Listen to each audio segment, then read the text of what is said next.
everyone, and welcome to a brand new live Friday episode of the Geek Buddies! Hey! Yeah, as I said, we are back here on a Friday, having some fun with you all. You know, we've been looking forward to, we've been having fun doing these Friday shows, and every once in a while we like going live so we can touch base with the people, not touch the people, but touch base with the people and have fun with them, hearing from them about everything that's going on in the world of geekery in a much more quicker way here. And we're excited to be talking to you all. We're going to have some Marvel news to jump into, some trailers. We've got ROCHA'S Roundup coming up. And of course, our main topic will be the top 5 movies of the summer of 2023. So start making your lists now as we're doing the show and compare them to ours by the time we get to that section of the show. And of course, we'll also have Streamlabs, Superchats. We're going to take all of them and answer your questions as we go along, fans Q&A throughout the episode as well. But we appreciate you all hanging out with us. Well, let's introduce ourselves first. I am the Outlaw John Rocha, writer, producer, and host here on the Geek Buddies. I am Michael Vogel. I'm a writer and producer of animated TV shows and movies, and I'm still thinking about Rocha wanting to touch the people. And this is Shannon McClung. Oh, I'm an animation writer and a television actor, and I didn't hear anything about Rocha touching people because I'm making my list of the top 5 movies of the summer, but I am way dialed in now. What are we talking about? Yeah, good, Exactly. good. Exactly. Thank God. Well, here we go. Yeah, as I said, Streamlabs Super Chats are over. I'm going to pin it in the chats in the description of the video as well. Send in your questions, thoughts, and comments now as we go along. If you want to guarantee that we'll address them, of course, we'll take questions out of the main chat as well, but just a way of kind of balancing things out and supporting the show and supporting us coming to you live when we do these live shows here on the Geek Buddies and on the Outlaw Nation channel. All right, Michael, I think you're going to kick us off here to start off the show. What's going on? I sure am. Well, what's going on is things are a-moving. That's what's going on. Hollywood Reporter announced that Marvel is shuffling its TV calendar for probably several reasons. Obviously, the strike being the biggest one, but some of these others, it seems like there's a lot of reasons. I mean, there's the strike. There's the fact that I think everybody agrees that we're maybe reaching a Marvel saturation point and spreading things out over time maybe is a little bit better. That seems to be what Bob Iger said when he kind of came back in with Disney Plus. And with some of the animated things, it probably sounds like they're just not quite done when they needed to be done. But here is what we've got. What If, Echo, Agatha, Coven of Chaos, which is now called Agatha Darkhold Diaries, formerly called Agatha House of Harkness. The name keeps changing. Are among the titles. Let's see what we got here. We have got Loki still coming out when we thought. It is coming out on October 6th. Everyone's excited. We talked about the trailer. It looks good. It is coming. It is done. We will see if it meets expectations, and we will be here to review every episode. Yeah. What If Season 2, which was originally slated for an early 2023 release, which we have long since passed, looks like it is coming out around Christmas Day. So a little bit of a Christmas present. We'll have Loki in October. We'll get a Season 2 of What If coming around Christmas Day. No official date, but close. So Merry Christmas, Happy Hanukkah, and Merry Christmas Hanukkah, everybody. And then we have got Echo. Has shifted from November 29th to January of 2024 sometime. They're still releasing all of the episodes on the same day, which, as we discussed, probably doesn't bode great for Echo and its quality level. But we will not know in November. We will now know in January. And then X-Men 97, the animated series that is the spiritual continuation of the 1990s series that we all grew up loving and we all love the theme song, was originally planned for fall 2023 and is now going to premiere in early 2024. So not too far back. And then Agatha, as I said, House of Harkness, now Darkhold Diaries, was supposed to be winter 23 and is pushed back all the way to fall 2024, where it's going to serve as sort of a lead into Halloween. So if you were excited about Agatha coming soon, you are no longer excited about that.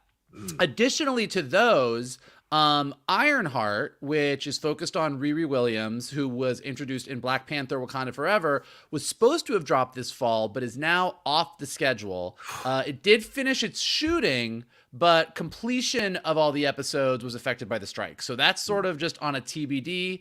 And then Daredevil Born Again, which was a continuation of the Netflix series as Daredevil, Matt Murdock, Kingpin, all of the characters, or at least the characters, those two characters and hopefully others from the Netflix series are moving over to the MCU, was expected for spring 2024, but was paused mid-production. And Wonder Man, which we had also discussed when it was announced, is also paused in mid-production because of the strikes. So that is what we got. So we've got a couple things moving. I think probably Agatha is the one that looks like it's moving the furthest. Everything else looks like, end of the year into the beginning of next year. And then Wonder Man and Daredevil kind of big question marks because they kind of stopped in the middle of shooting. So like I said, some of it's the strike. Some of it is, I think, Marvel and Disney deciding, let's spread some things out and not like dogpile Marvel stuff every two. I mean, I will say during the pandemic, when we got all the Marvel stuff, I was thrilled. Yeah, sure. Now, probably taking a little bit of space is good. But yeah, gentlemen, what do you think of all of these? What are you surprised about? What are you not surprised about? What are you disappointed about? One that I'm actually pleasantly surprised, even though it's a delay. I mean, I think moving Agatha to Halloween is a great move. Yeah. This is a series about witches, and I think that coming around Halloween is smart, even though, like, for the folks that were so excited about it, you got to wait a little bit longer. It was like last year when they released Werewolf by Night. Yeah. Around Halloween. Like that to me, that's a great move. I feel like a lot of movies that came out this summer that maybe didn't do as well, like Haunted Mansion, like Voyage of the Demeter, you release those in October, they do a lot better. No, they do a lot better. I mean, even though, yes, we saw Voyage of the Demeter and that ship ran aground very fast. I agree with you on Haunted Mansion, even though it wasn't great. Voyage of the Demeter, I don't know when you bring that movie out and it does good. It was not a good movie. I mean, I think in October it makes more money because people want to see stuff like that. I beg to differ, but go ahead. Yes, go ahead. Yes. The Echo is interesting because I guess it was kind of sandwiched in between Loki and where What If was going to go, or where What If is going. But it's like, okay, if you're kind of like just throwing it all on at the same time, like, yeah, throw it on in January at that point. Outside of that, I mean, it's not a surprise with Wonder Man and Daredevil, because if you're not done, you don't know at this point, and you don't know when you're going to restart. Ironheart's interesting, as that was pretty much, I thought filming was actually done, but it is done. They need to do ADR and everything probably still. Like that's an interesting one just to entirely take off the schedule. But with them delaying all the movies, like Secret Wars being delayed until 2027 now, it's like, okay. Yeah. We have some time. Like, we don't have to date these right away. If we have a couple of bullets in the chamber, that's okay, I think. Go ahead, John. Go ahead, man. What were you gonna say? No, I was gonna say, well, and the other issue that they have, given that it's Marvel, is some things you want closer to other things. Like, this is just about the TV side. It's not about the feature side. Secret Wars, for sure, but there's other things, too. There might be reasons that they want to hold Ironheart because they need to wait until she appears. She's going to appear in this, and you want the TV show coming out closer, too. So there's probably some shuffling that kind of gets into the more convoluted MCU schedule of it all. Yeah, they just released the official timeline the other day in a book that is going to be coming out. So you'll have like everything mapped out for you. I hope they're including when Rhodes became a Skrull in that timeline as well, to finally lock that down once and for all. But there's I told you when he became a Skrull. Yes, after Iron Man 1. Yeah, it's a good one. That's a good one. And I hope they bring Terrence back. That would be awesome. What a pretty poor Skrull. Didn't even look like Terrence. Looked like a completely different guy. Yeah, they don't all look alike, you racist. Anyway, oh my God. But for me, I think this is very, very, very interesting to see this. Of course, the strike obviously showing you, influencing the situation, but this also shows you that they clearly do not think this is going to be over anytime soon. Strike-wise, a lot of people thought Labor Day, which is of course Monday, this thing was going to be settled. But as we just saw with the Directors Guild drama, with the mail situation that happened, the email situation that happened, as we saw now with the CEOs of AMT, PTP finally getting together to discuss what they should do, trying to hire a new crisis firm, and then having that crash and burn with that article in the New York Times this past weekend. And then the WGA and the SAG-AFTRA strikes, the numbers are astronomical of the people showing up here in force. The new Gallup poll showing that 76% of Americans, almost 80% of Americans, support the writers and the actors in this situation. This is a bad time for the studios right now. So logically, this makes sense right now. And I think this to move stuff. And I also think this fits for what Iger wants to do with Disney, right? He came back and he's making all these cuts, making all these changes. A lot of people talking that he's going to start trimming the fat here to make Disney a much more attractive property to buy for Apple. And we'll see if that happens. But the rumors are growing louder and louder that is from much more reputable areas of the business, that might be what's happening here.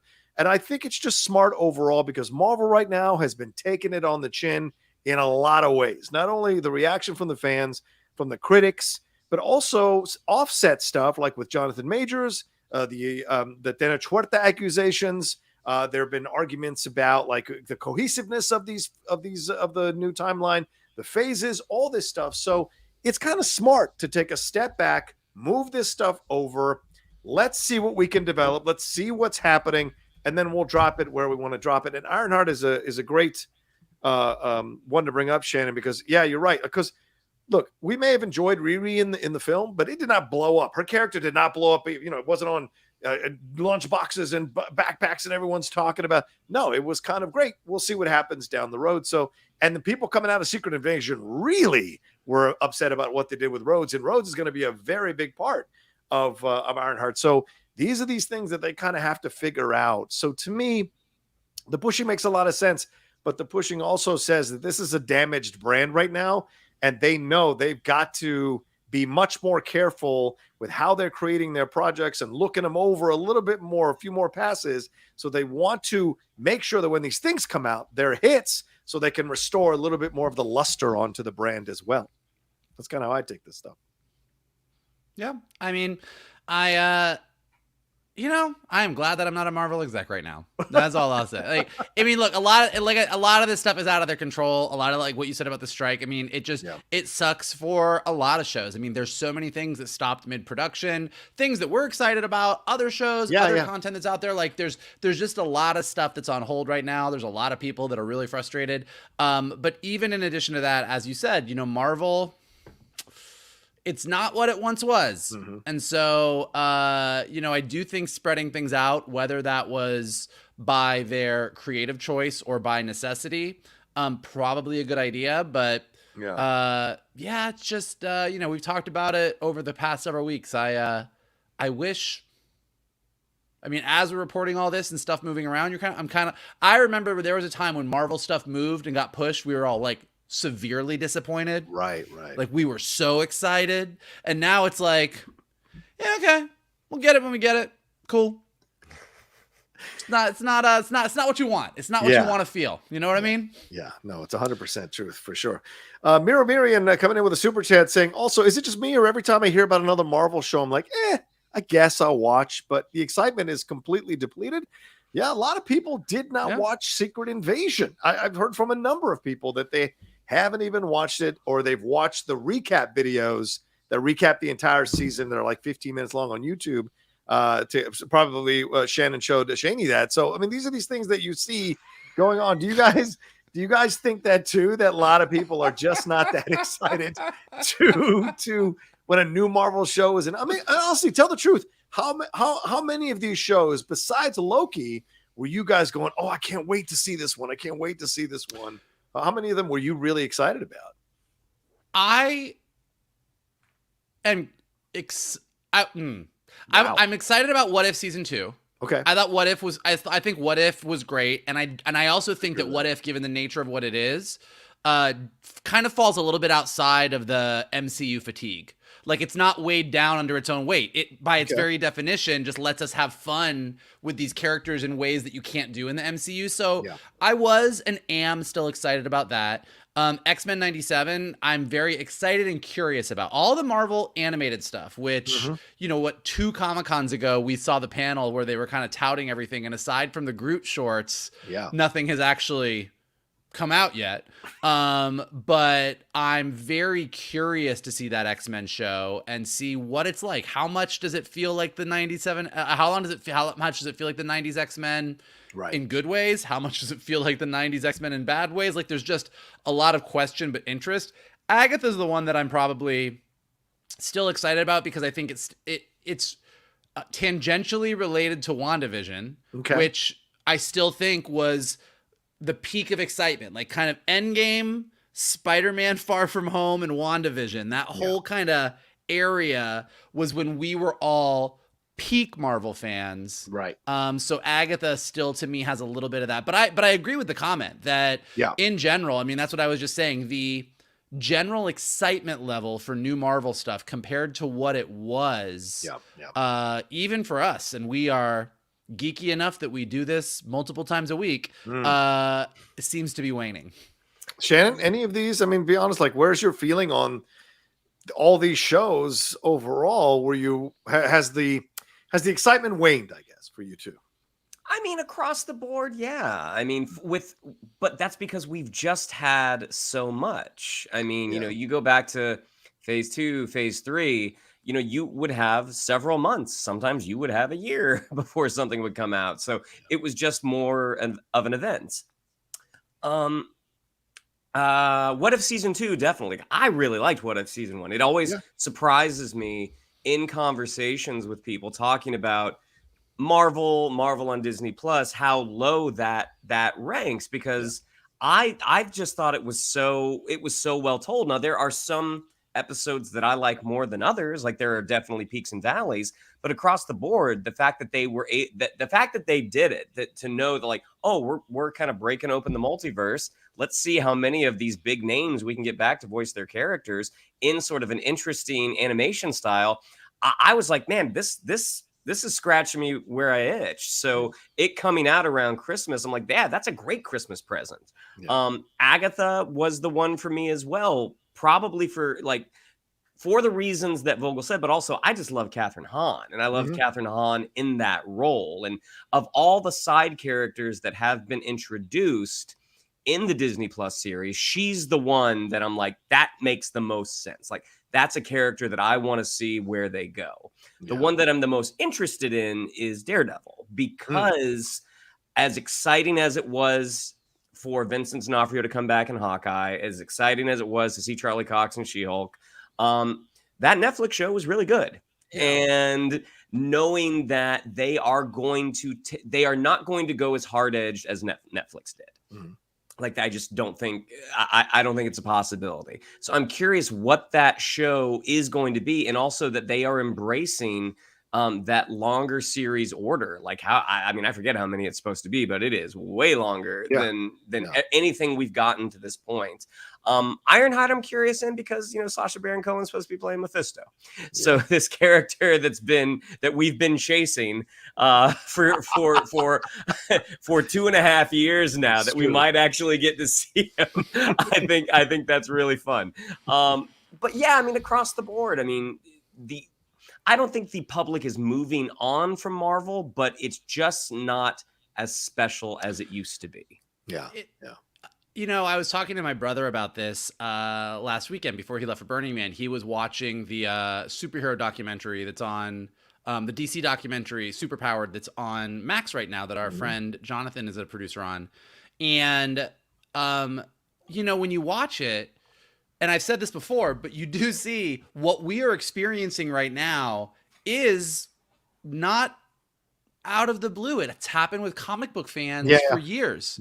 Oh my God, I love X-Men. X-Men is so great. Did you read the new X-Men? It's amazing. They're on Genosha. They're on Krakoa. There's all these things happening. It's a brand new team. And then, like, cut to a year later, you're like, oh my God, X-Men is too confusing. I just can't with it.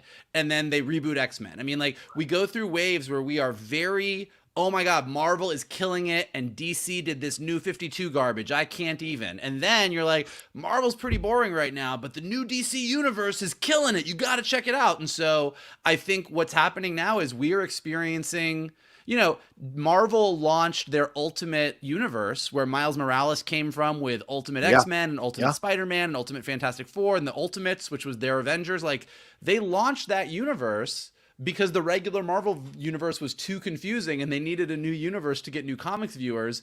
And that worked until 7 years later, the Ultimate Universe was too confusing. You know, like, so like we go through these phases, and because Marvel took, you know, Kevin Feige took that comic book mentality and said, let's do it as let's do it that with movies. And then Disney Plus came along and they threw the TV shows into it as well. We are now at that point where you're like, oh, unless you're a hardcore comic book reader, it's all a little confusing and the quality has gone down a little bit, and we need someone to come in and clean house and say, here's the new thing. And I think if and when they do that, whatever that is, Marvel fans will still be there. We'll all jump back on the boat at any point. We're just right now we're sort of sitting on the beach watching the boat sink, and you're like, it's time for a martini before they get this back on track. It's going to be a bit before they fix this one. Yeah, I liken it to pro wrestling, and I know it's maybe not a thing that most people think about, but like after a while, someone can burst onto the scene and you like them, and they're so great for the first year or so, but then eventually the booking isn't as strong. They're not finding the right people to be in programs with. And it starts to wane. The desire for them starts to wane. And what WWE has always done really well is they take them off the air for like 3 months, or they put them, you know, fake an injury so that they can go and rest and relax for a little bit to gear up to go back into it. And they kind of reconfigure their character or reconfigure the storylines and make the audience miss them. And so that when they come back, it's like bang. And Marvel, maybe, as Iger has said he's going to do when he came back, taking this a little bit extra time and this may be a good result of the strike, is that this forced taking a little bit of time may make people kind of have those negative feelings dissipate a little bit so that the excitement comes back a little bit more to see what they can do. But, you know, they got to keep knocking it out of the box if they're going to do that too, because people are ready to absolutely close the door on Marvel. And I think that's such a shame from where we were just a couple of years ago. Do you guys obviously the planning of phase 4 was happening before Endgame came out. Certainly Kevin said that at Hall H for sure, Shannon. Do you all think, like, again, subtracting COVID from the argument, do you think had they taken a full 2 years, like, you know, last thing we get is Far From Home in 2019. We don't see another Marvel property in 2021. Do you think that extra year of planning, do you think that would have potentially changed what is happening right now? I don't know, Mike. I mean, Michael, you've been in the boardrooms as an executive. You've had these conversations. Some people can wait 2 years and still come out with crap. Some people can have a deadline of 3 months and come out with something great. I think it all just depends on who's involved with the creative process and if they can strike gold. But I do tend to lean on, if there's extra time, you have more time to take a look at it, more time to revise it and get it as good as possible. What are your thoughts, Mike? I mean, in general, it's true that if you have more time to plan something, you can probably do a better job. And if you have less time and you're rushing, you don't. So that's generally true, but I don't know. Yeah. You know, I guess like some of the missteps that we've seen in the past year or so in parts of phase 4 and phase 5, they're such big missteps that it's not all just, oh, you were in a rush. You know, it's not all that. There just seems to be, my biggest example, I bring it up all the time. I mean, I think like you can sum up what's wrong with the MCU right now with that giant fucking celestial in the ocean after Eternals. Like in the phase 1s, 2, and 3 of Marvel, if something big like a fucking space alien that's as big as a skyscraper is frozen in the ocean, the next movie that you get, someone's mentioning it. It might not be a plot point. They might not go there, but you would have Doctor Strange at the wedding being like, yeah, you know, I was on my way to check out this giant space alien. Like, and like that to me is it just doesn't have that cohesion. It doesn't feel, this is a far cry from the days that Agents of S.H.I.E.L.D.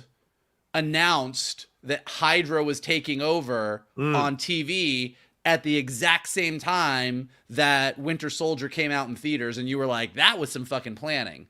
Now it just kind of feels a little bit like it doesn't have, like, it's not exciting for us because we don't feel like everything is truly connected.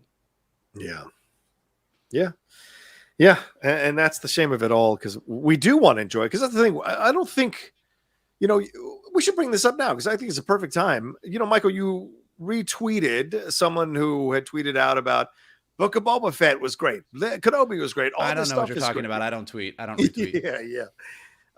And this is kind of that. Like, people, it's okay to, like, there are some Marvel apologists now who are saying, like, everyone's making a big deal about it, but these films and these TV shows are hitting 80% on Rotten Tomatoes or 90% on Rotten and all of this stuff. But you can't ignore that there's a large contingent of people who are unsatisfied about what is happening with the Marvel TV shows and the Marvel films as they're coming out. I think you make an excellent point about this. I mean, the elephant in the room should be replaced by the celestial in the ocean. It's literally the same thing.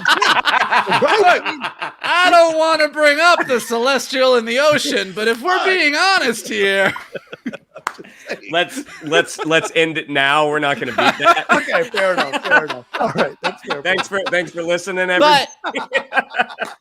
Well, look, but I'm glad. I'm actually glad you brought it up because I did retweet that. Yeah, because you're allowed to like what you like, but criticizing a thing isn't bad. Yeah. Well, but to be fair, I think criticizing a thing that you love is not bad.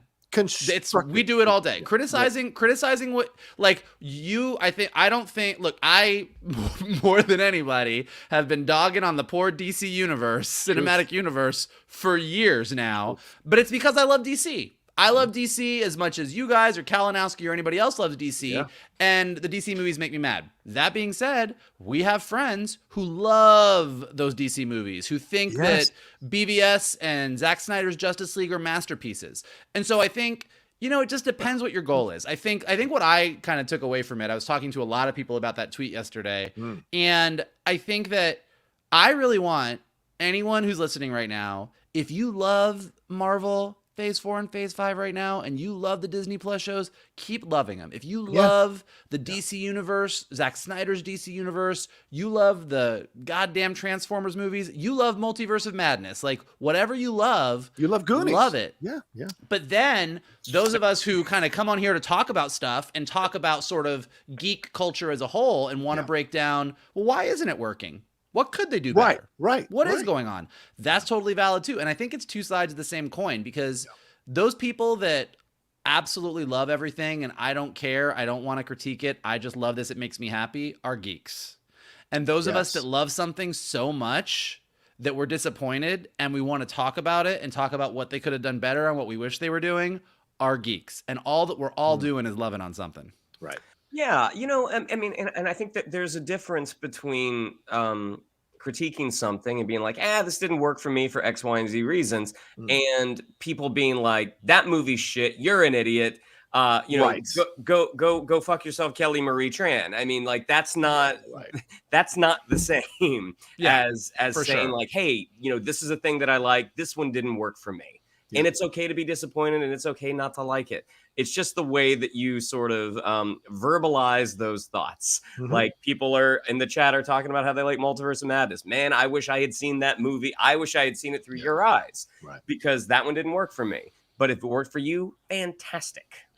Yeah, one of the things that I kind of came to when I first got in the business is the idea of, like, all art is subjective, and there are movies that people hate that you like, and there are movies that you like that people hate, and that's the game.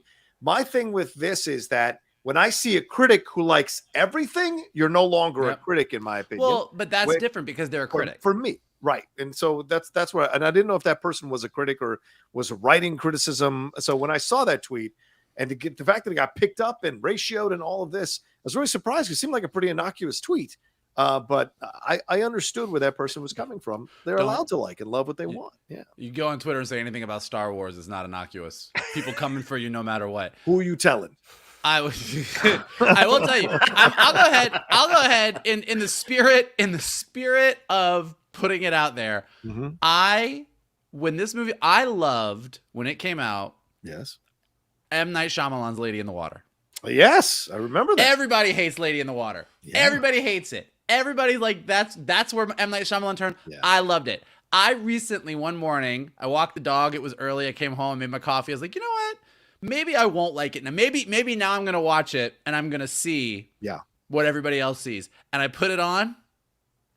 I still like Lady in the Water. It's and everybody tells me I'm wrong, and I will tell people. I'm always like, you know what? I get it.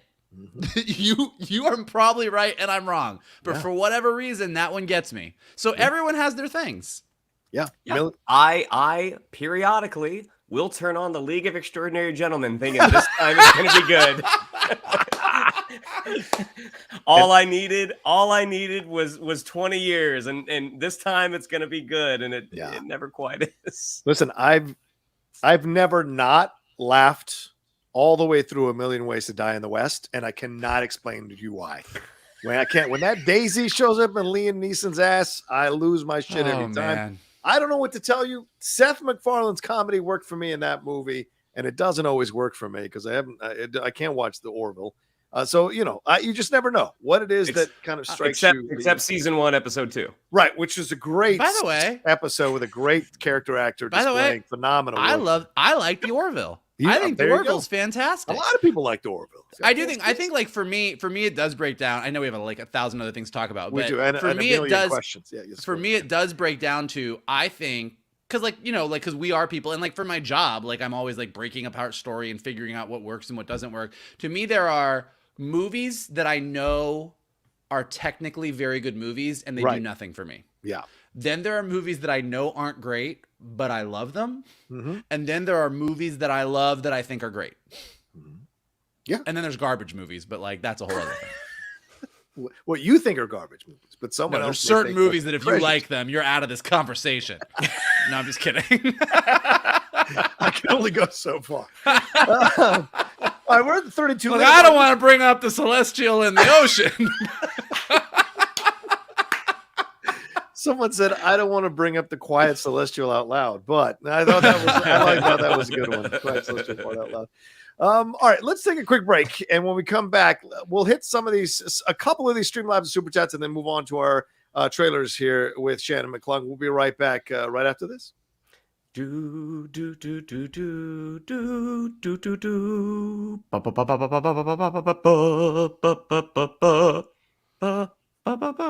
That's good. That's good. We got 275 of you all watching us live right now. Thank you so much for joining us on this Friday afternoon on the West Coast. You all could be anywhere else in the world or watching anything else.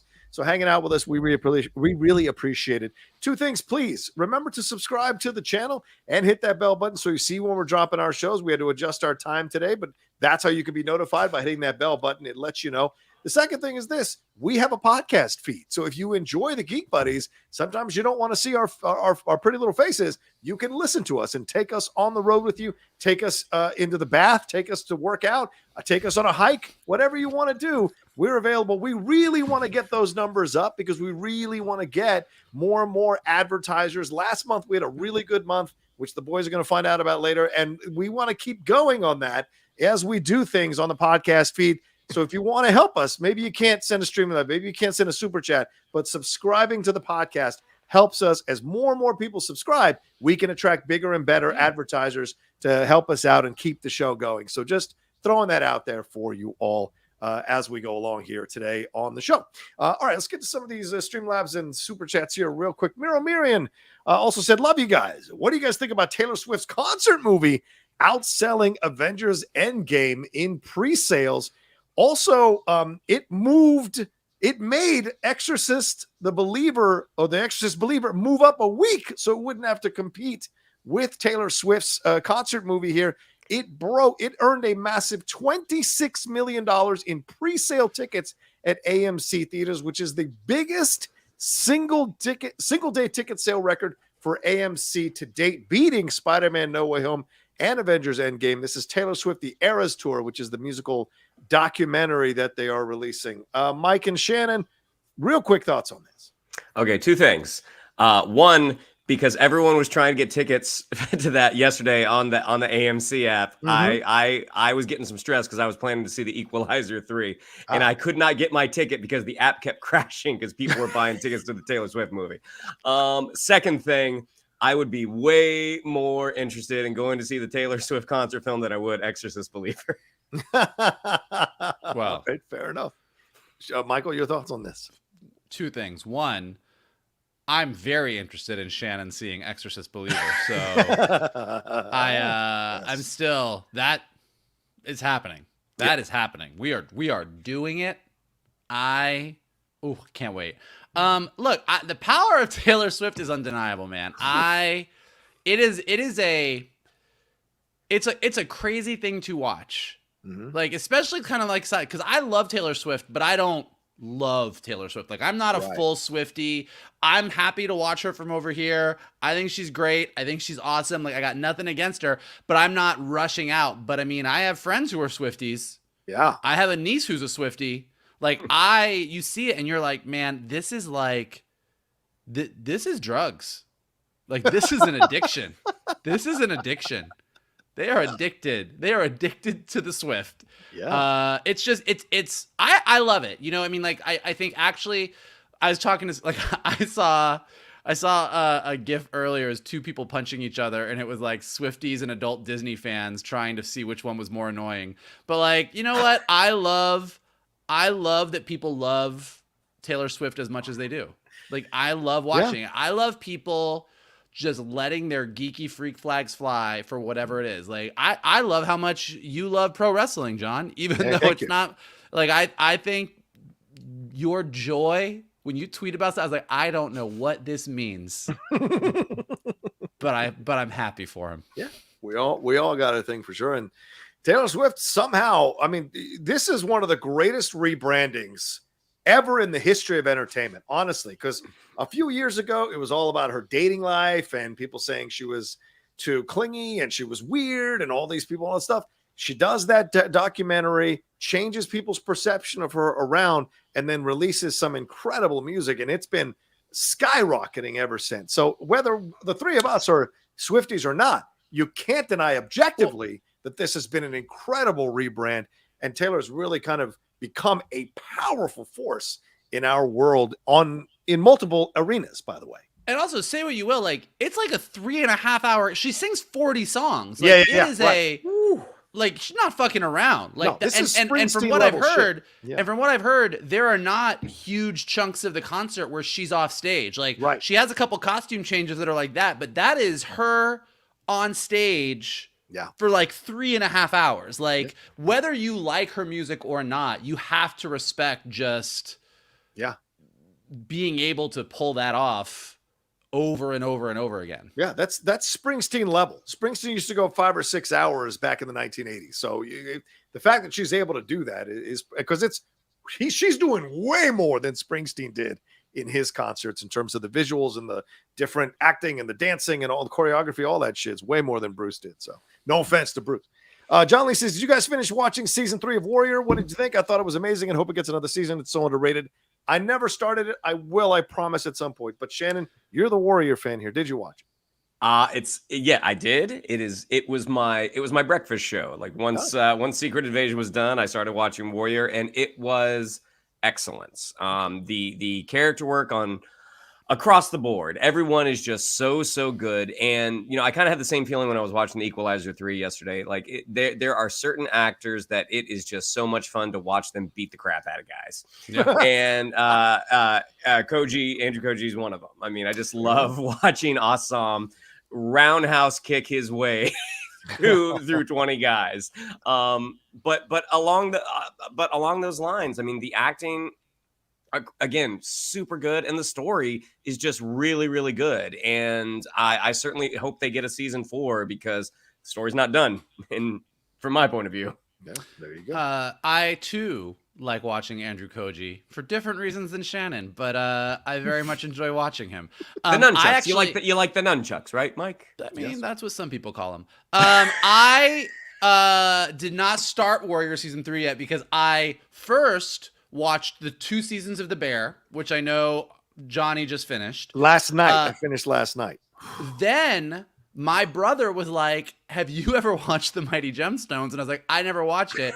I tore through the first 2 seasons, and I'm halfway through season 3 of Mighty Gemstones right now, which is wild.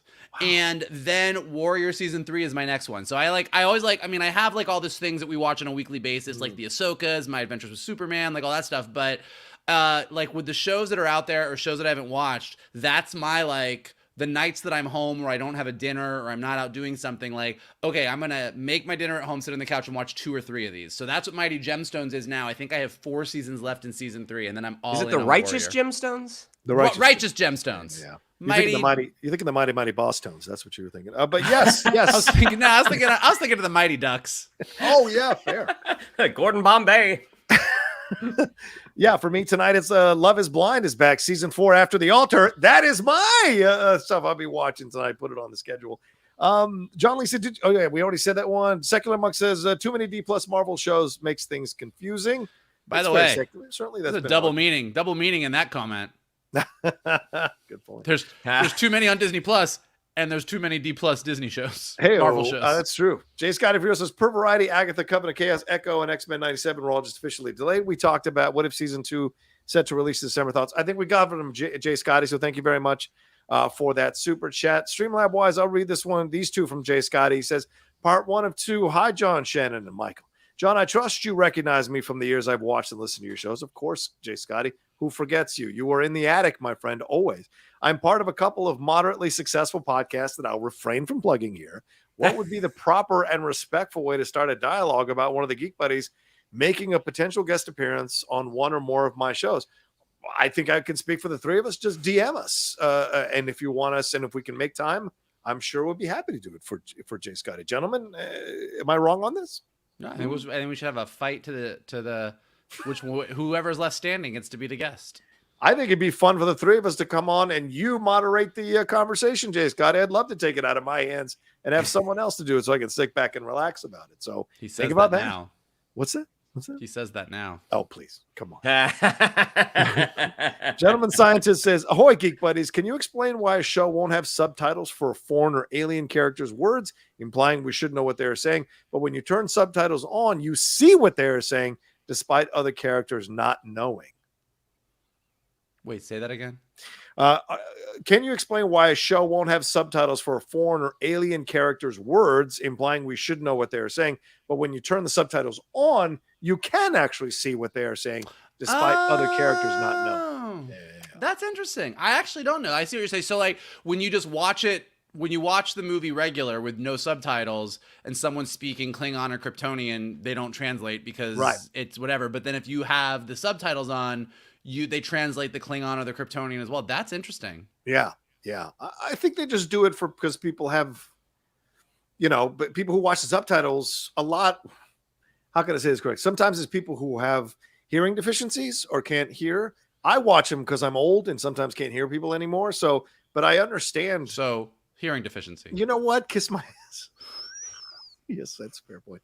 But no, I think that's the reason they do it, so that you can follow along, even though you're not here. Because like if you're listening and you can hear it, it's implied that it's something you're not supposed to necessarily know, but you can tell by the gestures what they're saying. Shannon, anything to add to what we said here? I mean, normally, if the film or the television show doesn't put up subtitles, it's because they don't necessarily want you to know. And I know in the past, because I keep a lot of the closed captioning on as well, because I don't, I'm getting to the point that I got to read stuff more. Falling apart, Vogel. But a lot of times it will say indiscernible. So the fact that I've never actually done that, like turned on the subtitles and then have like had the secret being given out. So I don't know. That's interesting. Yeah. I always see. I don't love subtitles on, but like I have friends who I have one friend in particular that whenever he has a movie night, he puts the subtitles on, which I don't mind, and it's because there's like a crowded room of like 25 guys or whatever, and everyone's watching it. Yeah. But I always find that when there's subtitles on the screen, my eye just goes right to the subtitles, and I'm not actually watching that's why I don't love it, because I actually want to like just take it all in visually, and when there's subtitles, I can always see my eye going like, yeah, out there. That's fair. Totally fair. That is true. 2 more, and then we'll get to Shannon's trailers. Ice Hag Rocky says, "Love the Geek Buddies. Just want to say thanks for always brightening my day. You guys never fail to make me think about things differently and do it with a good cheer that is much appreciated. Love it." Oh, thank you. That is very kind of you. Also with the subtitles, something that just popped. I'm sorry, something that just popped into my head that this is a little annoying when the subtitles aren't like verbatim what the character is saying. Yeah. Oh, that bothers the crap out of me. I'm like, that's not what he said. You're missing some colloquialisms. He said ain't, not are not. Oh yeah, no. Sorry. Being a former QC guy, you guys know I used to test the DVDs and stuff. When the subtitles are off, I go crazy. Like I just go crazy and start to instinctively write a note. Fredtastic314 says, the Marvel properties hit a wall when everything was trying to connect to each other. I had the same problem with all the SVU and hospital shows, in my opinion. I'm here for all the MCU shows, good or bad. All right, Fred, that is your prerogative. I mean, I don't necessarily agree with that, though, Okay. Fredtastic, because they were connecting things in at the end of 1 and in 2 and 3. So, and I don't think that's necessarily the same. Now, I've not watched all the SVU and the hospital shows, so I can't say whether or not that's a apt comparison. But I do think what and I mean, this is kind of maybe it's a subtle difference, but I think that with Marvel's phases 1, 2, and 3, even though there was this bigger connected thing happening that led to the Infinity Stones, each individual franchise kind of did its own thing. Like Captain America was the closest to kind of becoming like Avengers 2.5 by Civil War, but the Guardians movies were doing the Guardians things, the Thor movies were doing, like every movie kind of was doing its thing with a couple connections that you had to know a little bit. Like, so, you get to Ragnarok and Hulk is on planet Hulk. Yeah. And if you watched Age of Ultron, you know why he got there, but they kind of covered it in the movie if you were just watching the Thor movie. Now, I don't know that anybody was only watching the Thor movies, but each of the movies kind of put their main character front and center. Right. And it felt like that's what it was about. And I think with phase 4 and 5, it's starting to feel a little bit, like I said, it just feels a little bit more all over the place, as if the multiverse is more important than... I mean, particularly with Quantumania. With Quantumania, Kang felt a lot more important than the Scott Cassie story, which should have been the most important part of that story. So, like, I think that's a place where it started to feel like it was unbalanced. Shannon, I'm sorry to do this. I got to jump in. Well, actually, you know what? I'll throw it into the ROCHA'S Roundup. I'll throw it into the ROCHA'S Roundup.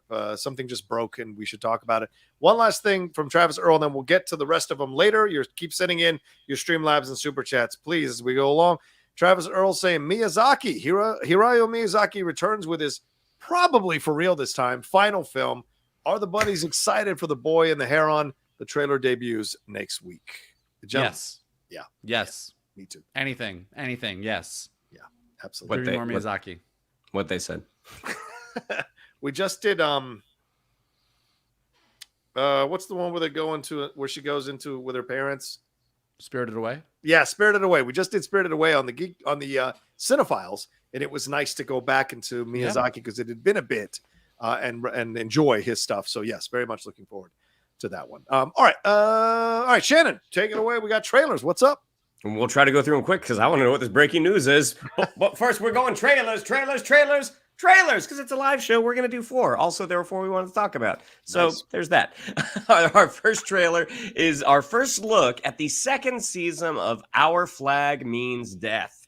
So if you saw, the first season of the HBO Max original, now it's just a Max original, where we last left the crew of the Revenge. Steed had gone back to his wife. Steed Bonnet, played by Rhys Darby, had gone back to his wife, thinking that pirating was not for him, saw that she had kind of moved on with her life. So he decided to go back to not just his crew, but also to Blackbeard, Edward Teach, who he ended up having a romance with. And comes to find out that his crew has been marooned by Blackbeard. So this is a very, very quick teaser. kind of shows us basically, just kind of picking up a little bit of where we left off. I thought the first season of Our Flag Means Death from David Jenkins and Taika Waititi was so much fun, and who knew it was going to have a sweet love story in it as well. Gentlemen, I'll throw it over to you. Vogel, why don't you take it away first? What do you think of our first look of the second season of Our Flag Means Death? I am so excited for this show. I can't wait. I made the mistake of I watched when season 1 came out. I watched like the first 1 or 2 episodes of Our Flag Means Death, and I said, okay, it's kind of funny. I get what it is, and I kind of like left it. And then I started seeing people on Twitter like talking about it. I'm like, oh, I guess I got to go back into this. And I was traveling over to Europe, and I like downloaded all of them, and I watched them on the plane and lost my shit. It's super funny, but beyond being super, super funny, it's very sweet and romantic and has heart and is super, super gay in all the best ways. Like, it's just a great story. And the fact that the story is, I don't want to say it's true, but more true than not. Like, nobody really knows in the history of Blackbeard and Stede Bonnet why the fuck Blackbeard hung out with Stede Bonnet as long as he did. And this reason seems to be as solid a reason as any. Like, these two were in love. So I can't wait to see what happens next. I'm 100% on board for this show. I love it. Cool. Johnny, does the flag still mean death for you? I've never seen the show, so I took my headphones off as you were ruining the first season. So I did not hear what you said. So I know, and I did not watch this trailer because I have not seen the show, so I don't want to have anything ruined for me. But it's one of those shows that I will absolutely be watching here in the next couple of weeks. In anticipation for the second season coming. So, because you guys have spoken so glowingly about it, and I have a friend who had something to do with the making of it, who also said this is one you need to watch. Apparently not glowingly enough since you haven't watched it yet. You know what? It took me a while to get to Succession. It just takes time. It takes time. Yeah, a lot of things take my time. All right, what's the next trailer here, brother? So, Our Flag Means Death comes out, starts October 5th. On Max, not HBO Max, but Max. They are different apps. Our second one is the first trailer for Bodies. So this is an English series that is airing on Netflix. The trailer, it doesn't give us a ton, but you get the basic gist, and it's 4 detectives in 4 different time periods in London who find themselves investigating the same murder. This is the type of show that I live for, partly because one of the time periods is late 1800s in London, where it's fog, it's top hats. But this one just looks super intriguing, and also it has Cyril Karn from Andor himself, Kyle Solar as Detective Inspector Hillinghead. He is the first inspector to investigate this murder. But gentlemen, I'll throw it over to you, Johnny. First, what do you think of our first look at Bodies? Yeah, brother, you're not the only one who loves these kinds of shows for sure on the Geek Buddies, man. I love British stuff. I love stuff that's jumping forth in time and detective stuff. So for me, this one hit all the notes. One of the reasons I don't get around to watching some of the American shows is because I'm watching a lot of Acorn and BritBox detective shows from across the pond, which I get into and just watch all the time. The Chelsea Detective has just started back up again with a new partner. So I'm behind on London Kills. I've also got to see, what's the other one? There's another one The Tower. Season 2 of The Tower just came out. So there's a lot of these ones that I kind of have to keep up on as well. But this Bodies looks awesome. I love that it's going into 4 different eras. Going to be real interesting to see how they connect the dots, connect the tissues, because we've seen shows like this, and it doesn't always connect up quite as artistically as you would want it to, or as creatively as you wanted to. But from the trailer, I like what you're getting, and they seem to be tapping into a thing that people are into with detective stories, no matter where they're set. That is happening on a lot of different services right now for people to enjoy. So I hope it's good, and it's one that Netflix has been saying is good for the last few months. So that makes me excited for it even more. Mikey? Yeah, I'm really, really intrigued by it. I think it looks really, it could be great. It looks good, but it could be great. Just in the description of it, the way that like you said, like these 4 detectives, different time periods, all find the exact same body and slowly come to realize what's going on. And like, even the description says these 4 detectives in different timelines sort of need to figure out how to work together to solve this case, which how you would even do that, I don't know. But like, that's exactly the kind of weird Twilight Zone, Black Mirror shit that I'm into. So I'm very intrigued. Like I didn't actually know much about this until you guys said, "Hey, we're gonna do these trailers today," and I watched the trailer and I was like, "Oh, I'm 1,000% in on this." Yeah. Well, Bodies drops on Netflix October 19th, just in time for Halloween. Our next trailer, one that I know Johnny is excited to talking about, is David Fincher's The Killer, starring Michael Fassbender. So it's he is a professional assassin. After a fateful near miss, an assassin battles his employers and himself on an international manhunt he insists isn't personal. Again, not a long trailer, probably less than 90 seconds, but these are all of the hallmarks of just classic Fincher. I mean, when a Fincher project is on the screen, David Fincher directed it. And I feel like it's been a minute since we've seen Michael Fassbender. So I think this one looks pretty good. But Johnny, I'll throw it over to you first. What do you think of our first look at The Killer? Yeah, I did a trailer reaction for this one earlier this week because I couldn't. As soon as it was announced on Monday morning, I got out of bed, jumped in the shower, and I wanted to react to it because I love Fincher to pieces. One of my favorite directors, favorite producers. Remember Mindhunter, House of Cards. I mean, this guy is he's got a track record that's pretty incredible that needs to have more respect put on his name for what he creates and having and really figuring out how to use Michael Fassbender. I mean, he's been on a bit of a break. He was doing car racing and stuff, so he kind of took a break away from acting. He's back with the soccer movie that's going to be coming out later on this year and also this movie. And so I think Fincher figured out how to unlock and really use Michael Fassbender to his best. He delivers great performances in everything he's in. The movies or the TV shows don't necessarily live up to what he's bringing to the screen. So it's nice to see that he's in the right hands with Fincher. This is based on a French graphic novel that is apparently a series that is apparently really good as well. And I like the idea that I love Hitman projects where they're like having to go against their own people or figure out what's going on. I love that shit, from Collateral to fucking Haywire. I don't care what Ghost Dog, Way of the Samurai, whatever it is. I love these assassin films like this, and you have to go pretty far to mess this up. That being said, the fact that it's Fincher, I know it's going to be high quality, and that trailer looks damn good. And the fact that he stumbles at the end with the stick to the plan is like stick to the plan, like you can tell there's going to be a breaking point in all of this. And so I'm looking forward to seeing what Fassbender brings to this project, and in Fincher's hands, I just have a feeling it's going to be great. Mikey, what'd you think? This trailer was giving me old school Fincher vibes, and old school Fincher just makes me feel like I got bugs rolling all over my body when I'm watching the trailers. Like it's just got this like gritty. Like I was watching, I was like, my heart was beating faster watching the trailer. I was like, I feel really uncomfortable. This is cutting too fast. There's a lot of things happening. There's a lot of sounds. Yeah, it was giving me old school Fincher vibes, which is great. Because yes, it does make me feel creepy, but in the best ways. Like some of Fincher's best work makes me upset, and this trailer was doing that for me.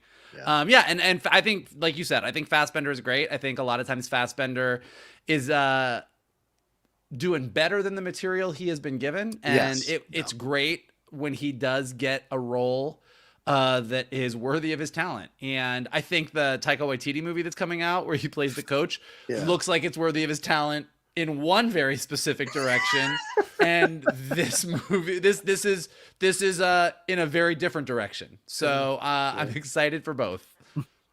The Killer will be on Netflix November 19th, and our last trailer, one that has been, what is it? The Venice Film Festival? Venice. It just debuted at Venice. Is FERRARI. Michael Mann, who we have not seen Michael Mann in theaters since 2015's Black Hat, but he has directed, like he did do an episode of Tokyo Vice, which is another Mac show that is excellent. Agreed. Which he also executive produced, but this one stars Adam Driver as Enzo Ferrari. And it has a really impressive cast with Penelope Cruz, Shailene Woodley. Again, Michael Mann is another one of those filmmakers that the moment that the movie starts, it's Michael Mann behind the camera. And Adam Driver doing an Italian accent, fresh off of House of Gucci, on board. So, Mikey, what did you think of our first look at FERRARI? I love a trailer where there's almost no dialogue. I think there's like literally just the line at the end that Adam Driver has. Like, I love a trailer just like we are just gonna show you how pretty this movie is. But I also really loved like having like all of these shots of the relationship and the personal life and the personal story on the one side and then the car on the other side. And as the relationships are like getting a little bit more fractured, there's more fighting, the car is crashing. Like, it was really, really well done. Like, it, don't know a lot about the story behind the story, but the man of it all, and also Old Man Driver doing it for me. Old Man Driver, like that, those prosthetics are good. Old Man Driver's doing it for me. I was like, all right, so this is what Adam Driver is gonna look like in about 50 years, when he was like, you remember when I played Kylo Ren? Like, now we know what he's gonna look like. Johnny? Oh yeah, this looks fantastic. It's getting good reviews, but not great reviews. So I'm going to be real interested to see what my feeling is about the movie. I love biopics. I did like House of Gucci, so I don't mind Driver in the Italian accent.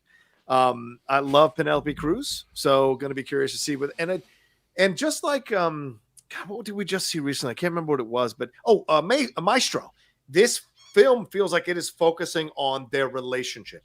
Him and Penelope Cruz and Shailene Woodley, who plays his mistress. What's this all about? It's set in 1957, before this car wreck that Ferrari was sued over. There was a big deal back then. And you've got Jack O'Connell in this one as one of the drivers. Patrick Dempsey's in this as well. So it's a good cast, as you said, Shannon. But this is Michael Mann, and I loved this trailer. This trailer was great. It's showing you that it's going back and forth in time, telling this guy's life, showing you the influences. We see him crying by his son's headstone. So how does that affect him? Him and Penelope fighting. What is that all about? So there's a lot that's going to be explored here of the man's life. So I'm very much looking forward to it. And yeah, I'm a sucker for Michael Mann. Has he always brought it? Maybe recently a little bit lost a step, but we'll see what I think when I see it, because there were a lot of positive reviews, but there were some reviews that weren't that great from some critics I respect and admire as well. So I'm very curious, but I'm excited to see it for sure. Some reviews were more Public Enemies versus Heat. Yes. Copy that. Yes. Right. Well, Ferrari comes roaring into theaters Christmas Day. Bang. Is that all the trailers? That's all of them. Okay. All right. Well, let's take a quick break here. We'll answer some more of your Streamlabs and Superchats, and we'll get into ROCHA'S Roundup right after this. I'm so excited about that Roundup. You know what?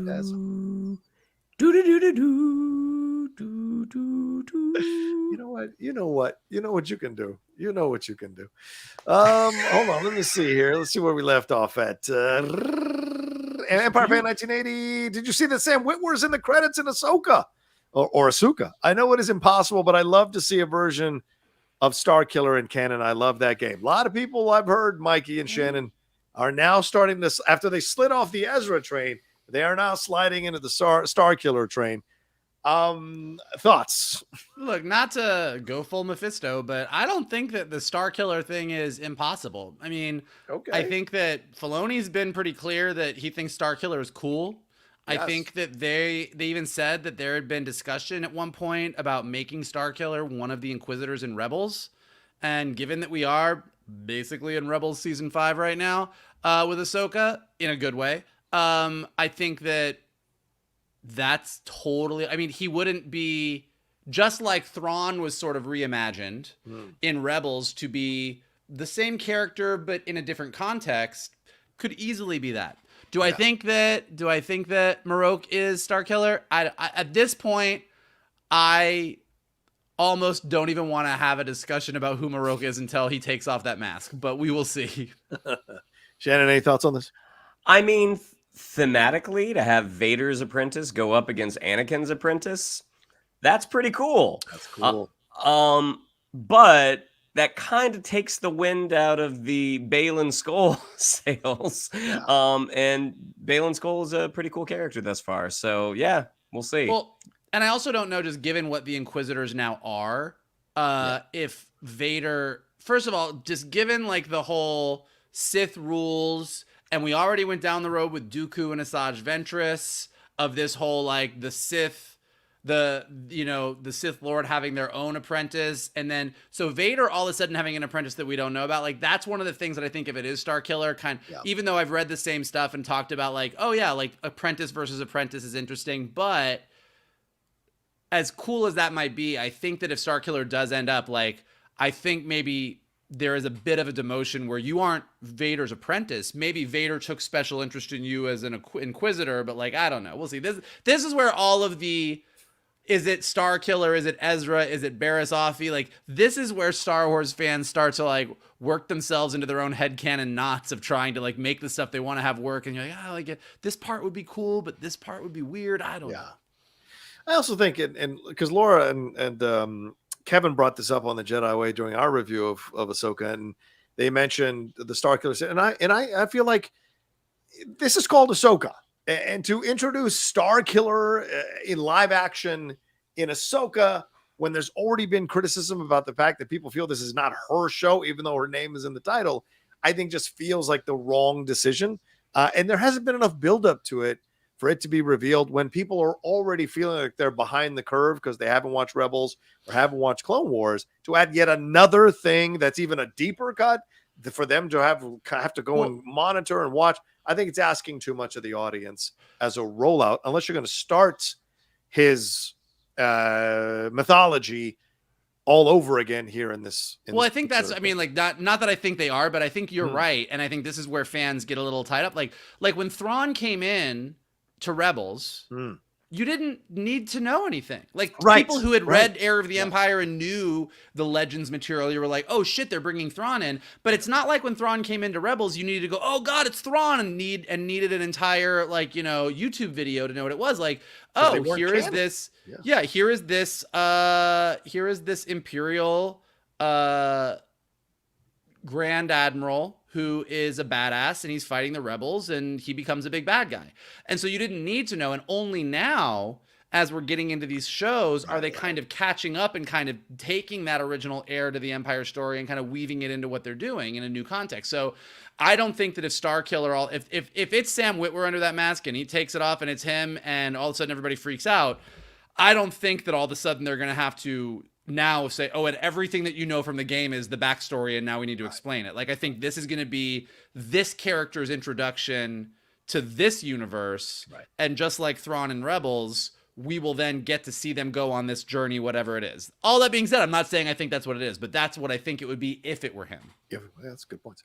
All right. RX says, a fun key question for Friday. Build a 5 versus 5 team, Marvel versus DC. The winner goes on to fight Darkseid, LVGB. Love Geek Buddies. Fuck, man. This is a whole Geek Buddies episode. Yeah, we'll have to wait on that one. Wait. No, hold on. Okay, wait. 5x5, Marvel versus DC. Superman and Batman for sure. Wonder Woman. Superman, Batman, Wonder Woman. Okay. Who else on the DC side would you pull? Maybe Zatanna or John Constantine? You want to Magic Shazam? User? Earth's Mightiest Mortal? You're not going to put Shazam in here? He's got to go. He ain't going to fight dirty. I go. Kingdom Come Shazam would fight dirty. Yeah, go ahead. Well, we're not in Kingdom Come. We got Zach Levi, and I don't want him on the team. Oh, you're talking. Are we no, talking? I'm not talking movies. I'm just talking in general. Hold on. That's a whole other conversation. But Superman, Batman, Wonder Woman for sure. And then you say Zatanna or John Constantine. Yeah. And you want a speedster or a lantern? Probably a lantern. All right. I'm going to go Jon Stewart. That's I take green. Okay. No, so say that. So, and let's go Zatanna. Let's go Zatanna. So we got Wonder Woman, Zatanna, Soups, Bats, Jon Stewart on one side. Who are the Marvel team that goes up against that? Wait a minute. I didn't approve this. I don't want Batman in there. He's a you human don't want Batman being. in there? I don't need a human being who can break in half with one Batman's flick gonna save from the day. Darkseid. Batman's going to save the day. Would kill Batman, in like 2 seconds. What are you talking about? Oh, come on. You got to have bats. I would take bats before I would take most of the other people on the team. I would take Green Lantern 100%. Which one? As Shannon said. No, I would take Hal because Hal's a prick and he's smart. Whereas Guy would just be a prick. I think Hal's a little smarter than Guy. Jon Stewart's better than both, but okay, continue on. That's fair. Shannon? Any questions with this 5 for the DC? I mean, Superman is an absolute. That's the number one. Right. I'm gonna go. I mean, I have to go John Constantine because I think John Constantine could put the hurt on Zatanna if he had to. I kind of do agree with Vogel that you need a tactician, and there's no one better. There's no one better than Batman. Wonder Woman. You gotta go. I don't know. Would you go Flash or would you go Wonder Woman? We'll go which one? Flash or Wonder Woman? I would take Wonder Woman. I'll go Wonder Woman. Okay. Yeah. I don't need a speedster, man. That's an overblown power. That's an overblown power. Wow.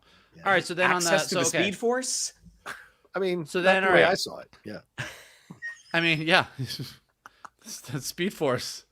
I don't need bad CG on this team. Yes. All right. So then on the Marvel side, yes. I mean, we've got a Hulk. We've got a Hulk. Scarlet Witch. Scarlet Witch, definitely. Captain Marvel. I would say Carol Danvers. I would put Carol Danvers on my team. From the comics. From the comics. Yes, from the comics. From the comics. Carol Danvers from the comics. In multiple galaxies. She'll know how to handle Darkseid. Reed Richards. Yeah. That's your tactician? Okay. Yeah, because honestly, this fight, because there's a lot of powerful people, this is a good fight. It would come down to Reed Richards versus Batman. Who's going to outthink the other? I think that's a good call. Okay.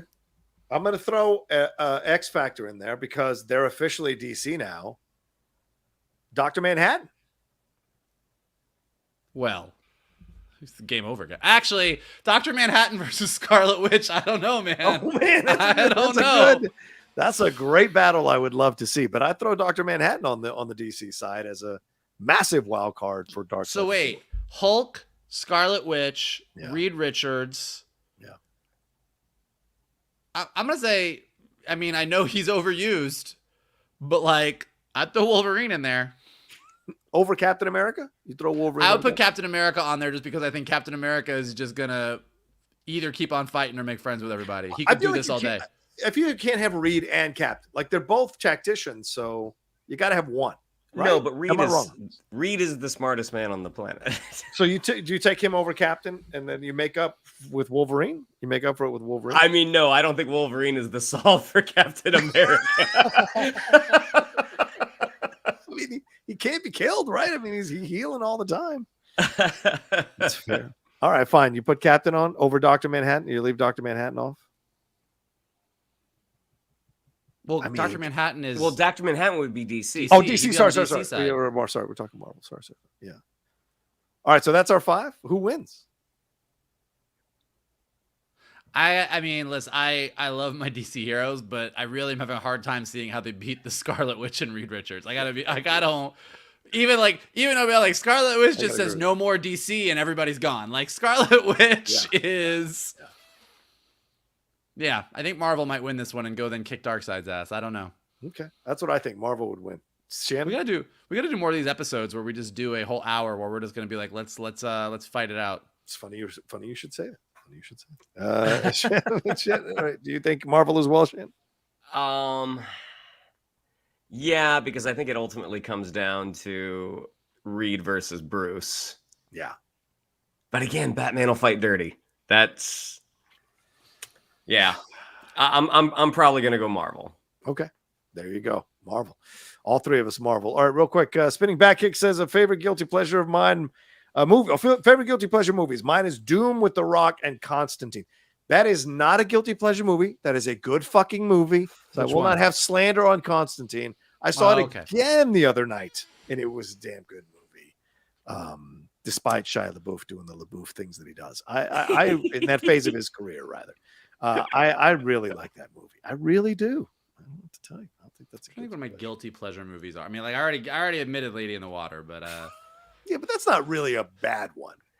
People, like if you said you liked X-Men 3 as your favorite X-Men movie, that's a bad one, right?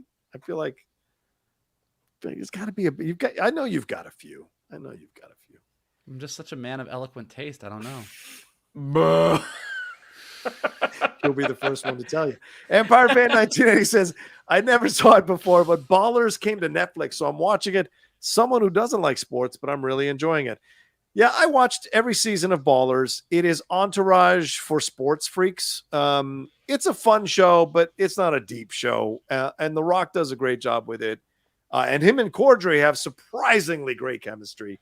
Gentlemen, did you guys see Ballers? Any thoughts on this real quick? I never watched Ballers. I did audition for it a couple of times. Nice. And I thought the writing, despite I didn't have any clue what I was saying, but I thought the writing, it was very fun to say, despite me not having the most context. Mikey? You just said it's Entourage for sports, so I think that pretty much answers whether or not I watched it or not. Fair point. Well, so Silicon Valley. That's Entourage for nerds. But it's really good, especially season 4. Yeah, true. Good point. Silicon Valley is good. I agree. Shout out to Amanda Crew. Empire Fan 1980 says, is any of the Geek Buddies, Greek Buddies? Oh, I like the Greek Buddies. We should wear togas for some special episode. Is any of the Geek Buddies Doctor Who fans? I wasn't one, but thanks to my dad, I am one now. If you are, who is your favorite Doctor? Mine is David Tennant. Yes, I am a Doctor Who fan. I became a Doctor Who fan through Peter Capaldi. So I think your first Doctor is always your favorite Doctor. So I have to default to him, but I've gone back and watched a lot of Tennant and Matt Smith. I'm not an Eccleston guy, but I've gone all the way back because I have BBC. I have whatever it is, BBC, whatever the app is, and I've watched like the first season of the old dude in the 1950s or 60s, and that is a hell of a watch. And of course, you can't rule out Tom Baker as people's favorite Doctor. Mike and Shannon, any of you guys big Doctor Who fans? You know, Doctor Who isn't. I've watched episodes of Doctor Who that people have told me to watch, and I think they're great when I watch them. But I've never like just dived all the way in on Doctor Who. So this is an area of geek culture where I am not as well versed, but something that I want to at some point. But it's not as linear as other things. You're sort of like, you can just dive in anywhere and start. And so I think that's where I'm just like, I don't know what to do. And there's plenty of like primers or videos you can watch to get you caught up with anything. Yeah. Shan? Yeah. Doctor Who is a gap in my geekdom that I have to mind. Minding the gap. But I sure do like Peter Capaldi. What, Peter Capaldi? I really do like Peter Capaldi, especially his Cardinal Richelieu and the Musketeers show. Oh my God! Yeah, I mean, like out of the actors who have played the Doctor, I mean, David Tennant as the 1-2 punch of Hu Yang and Uncle Scrooge. I'm like, yeah, I mean, he's my guy. Derek Johnson says, Rocha, do you think there is a character that the Latin community would show out for, like Black Panther level show out? Great show as always. I'm definitely adding Celestial in the Ocean to my lexicon. I mean, superhero wise, I mean, Miles Morales and Jaime Reyes are pretty high up there as recent Latinos. Of course, Miles Morales, darker skin, but still Latino or half Latino. So I think to me, these are the characters that they would have showed up for. And they have shown up for Spider-Verse, but unfortunately with Blue Beetle, with I think a lot of things outside of their control, it hasn't quite become as big of a hit as it could have been, but I think it's still punching above its weight for what it's doing so far at the box office. So I give it credit. And I don't know that there are many in that, because we haven't generated many that are original with their own stories. We have been allowed to be fair. And I think that's going to come though, as more and more Latin creators who have been a part of comics for a very long time, by the way, as more and more of them get a chance to create original stories and original characters, we will see that in the future down the road for sure. So, everything takes time. And for Guilty Pleasure movie, mine is Crybaby with Johnny Depp. Ooh, that's a good one. John Waters. That's a good one. You are good. And we'll see if there's any more Streamlabs before we roll on to our next thing. Oh yeah, fantastic. Hey buddies, one question. Who do you think is piloting the Ghost in The Rise of Skywalker? Is it Jason, or is he eliminated by Kylo Ren as a Knight of Ren? Great show, gentlemen.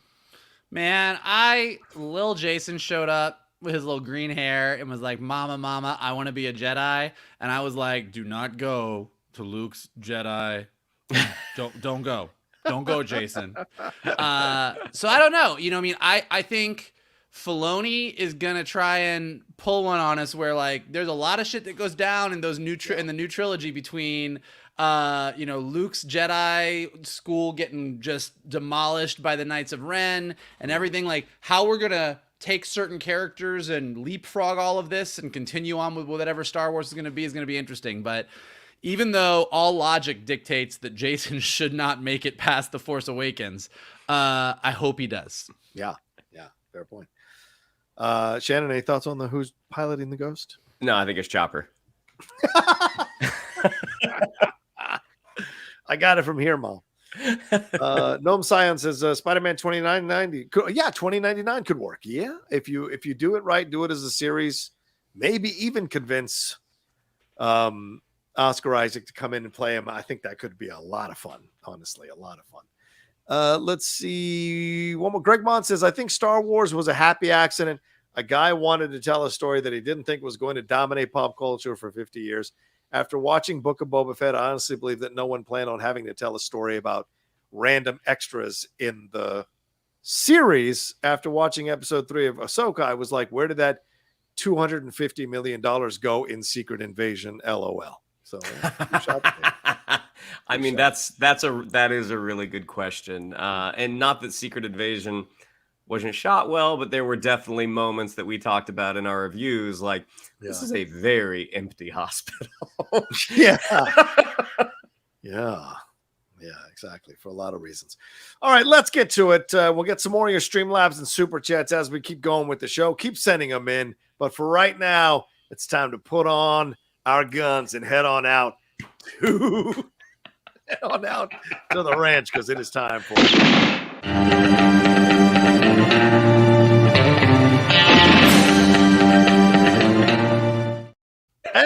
ROCHA'S Rapid Fire. You know what? When you all come up with a segment, you can do it your way. I promise to play it. But let's start off with some breaking news that I teased earlier.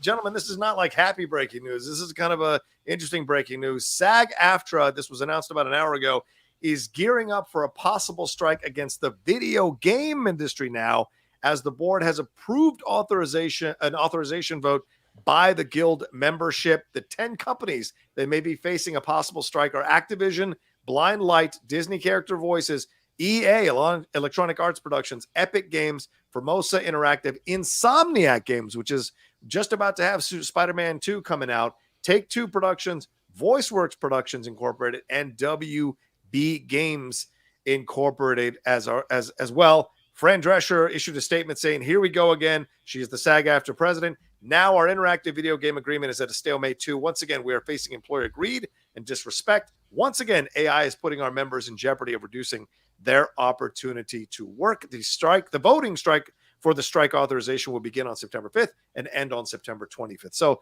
gentlemen, real quick, 1 minute each. Thoughts on this?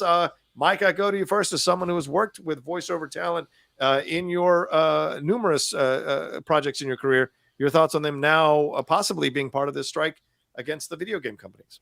Look, I think it makes sense. I think everyone needs to stop living in this world where movies and TVs are all important and live action is important and animation and video games and everything else is not. Like a ton of the content that is billion-dollar content has started in video games. It started in animated TV shows. So, as much as like 839 animation is not part of the Writers Guild, it should be, because animation writers and directors and actors are doing exactly what live action their live action counterparts do. And in the world of video games, with as sophisticated as video games have become, the performers, the actors doing the work and bringing those characters to life are doing every bit the amount of work that voiceover actors are doing and every bit of the work that live action actors are doing. So they should be treated fairly. They should be treated the same. Like, content is the quality of content is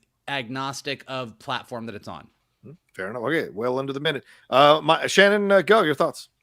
Yeah, I mean, very similar to Vogel's. I mean, when you look at the amounts of revenue that is generated from video games, it is only right that the people who are artistically responsible for those games are compensated fairly.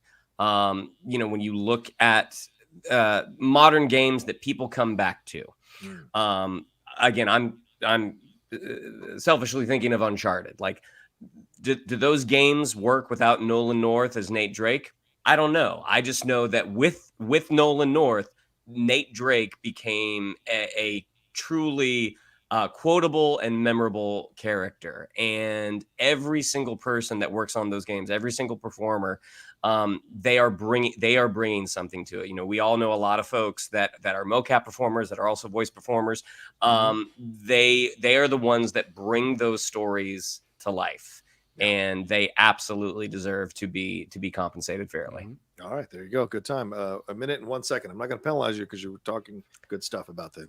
Yeah, I agree. Yeah, this needs to happen sooner rather than later. And we've seen already a lot of voiceover artists that I know and I follow online and on social media talking about how their voices are being used by these other companies through AI to voice over certain things. So clearly, there's a lot of gray area here that needs to be cleared up and become black and white, so that the artists can be respected for the work they do voiceover wise for all of these companies and what have you. So, well, and really quick, since I didn't take my full minute, okay, there is a lot of gray area, and there are a lot of ways that AI, I think, is going to be really useful to entertainment and storytelling down the road. But a gray area that does not exist is taking someone's performance, vocal, in person, mocap, or otherwise in any way, shape, or form, and then using AI to take that performance. Like, that's not a gray area. That's a fuck you, don't do that shit. Agreed. Good job. 20 seconds. Nice. All right, let's move on to the Marvels here real quick. The Marvels debuted a new trailer, kind of behind the scenes mixture with some new footage as well, but also it was not officially announced, but pretty much confirmed that the Marvels is going to be 90 minutes without credits. Gentlemen, your thoughts on this? Shannon, real quick, 1 minute, go. I saw the trailer where they were basically introducing Monica Rambeau and Kamala Khan to audiences that may not subscribe to Disney Plus, and they have not seen WandaVision, they have not seen Ms. Marvel. I thought it was a great introduction, and I hope that translates to box office receipts. 90 minutes. Based off historically, that's not a great sign, but there have been plenty of good movies that are 90 minutes, so we'll see. All right, Michael, your thoughts overall. Did you see the trailer? And also your thoughts on if this thing is 90 minutes, what are your thoughts on it being 90 minutes? I didn't see the trailer, but I don't love 90 minutes. I don't love 90 minutes. That's what I think. There are movies that are great. Like, you go see like a fun rom-com. You go see a silly comedy, it's 90 minutes long. Certain animated movies, like, look, Little Mermaid, Beauty and the Beast, Aladdin, I think those all clock in at about 82, 83 minutes. Like, they're under 90 minutes, and those are classics, and I love them. There are stories that you can absolutely tell in 90 minutes. I think there are probably superhero stories that are really good that you could tell in 90 minutes. Right. I think a superhero story where you're taking 3 of your female characters from your universe and putting them all together for the first time, and you want to have a movie that services all of them while establishing all the things that you want to establish and have a brand new villain and do all of this stuff and doing all of that in 90 minutes, I kind of start to get the feeling like something's not going to be well served. Something or someone. Like, someone's story is getting the shaft when you have 3 characters who all have... You've got Carol Danvers, who... has been for reasons. Sorry. That's what I think. 90 minutes. I don't love 90 minutes. Bye. I'm out. Yeah, I don't like 90 minutes either. I think it's a sign of bad things to come. Venom was 90 minutes. Morbius was 90 minutes. I don't like being in that, especially this far down the pike with this interconnected universe. And as Michael very astutely pointed out, 3 different characters. And if they think a trailer is going to fill in the gaps for what they need to explain in a movie like this, they are sorely mistaken.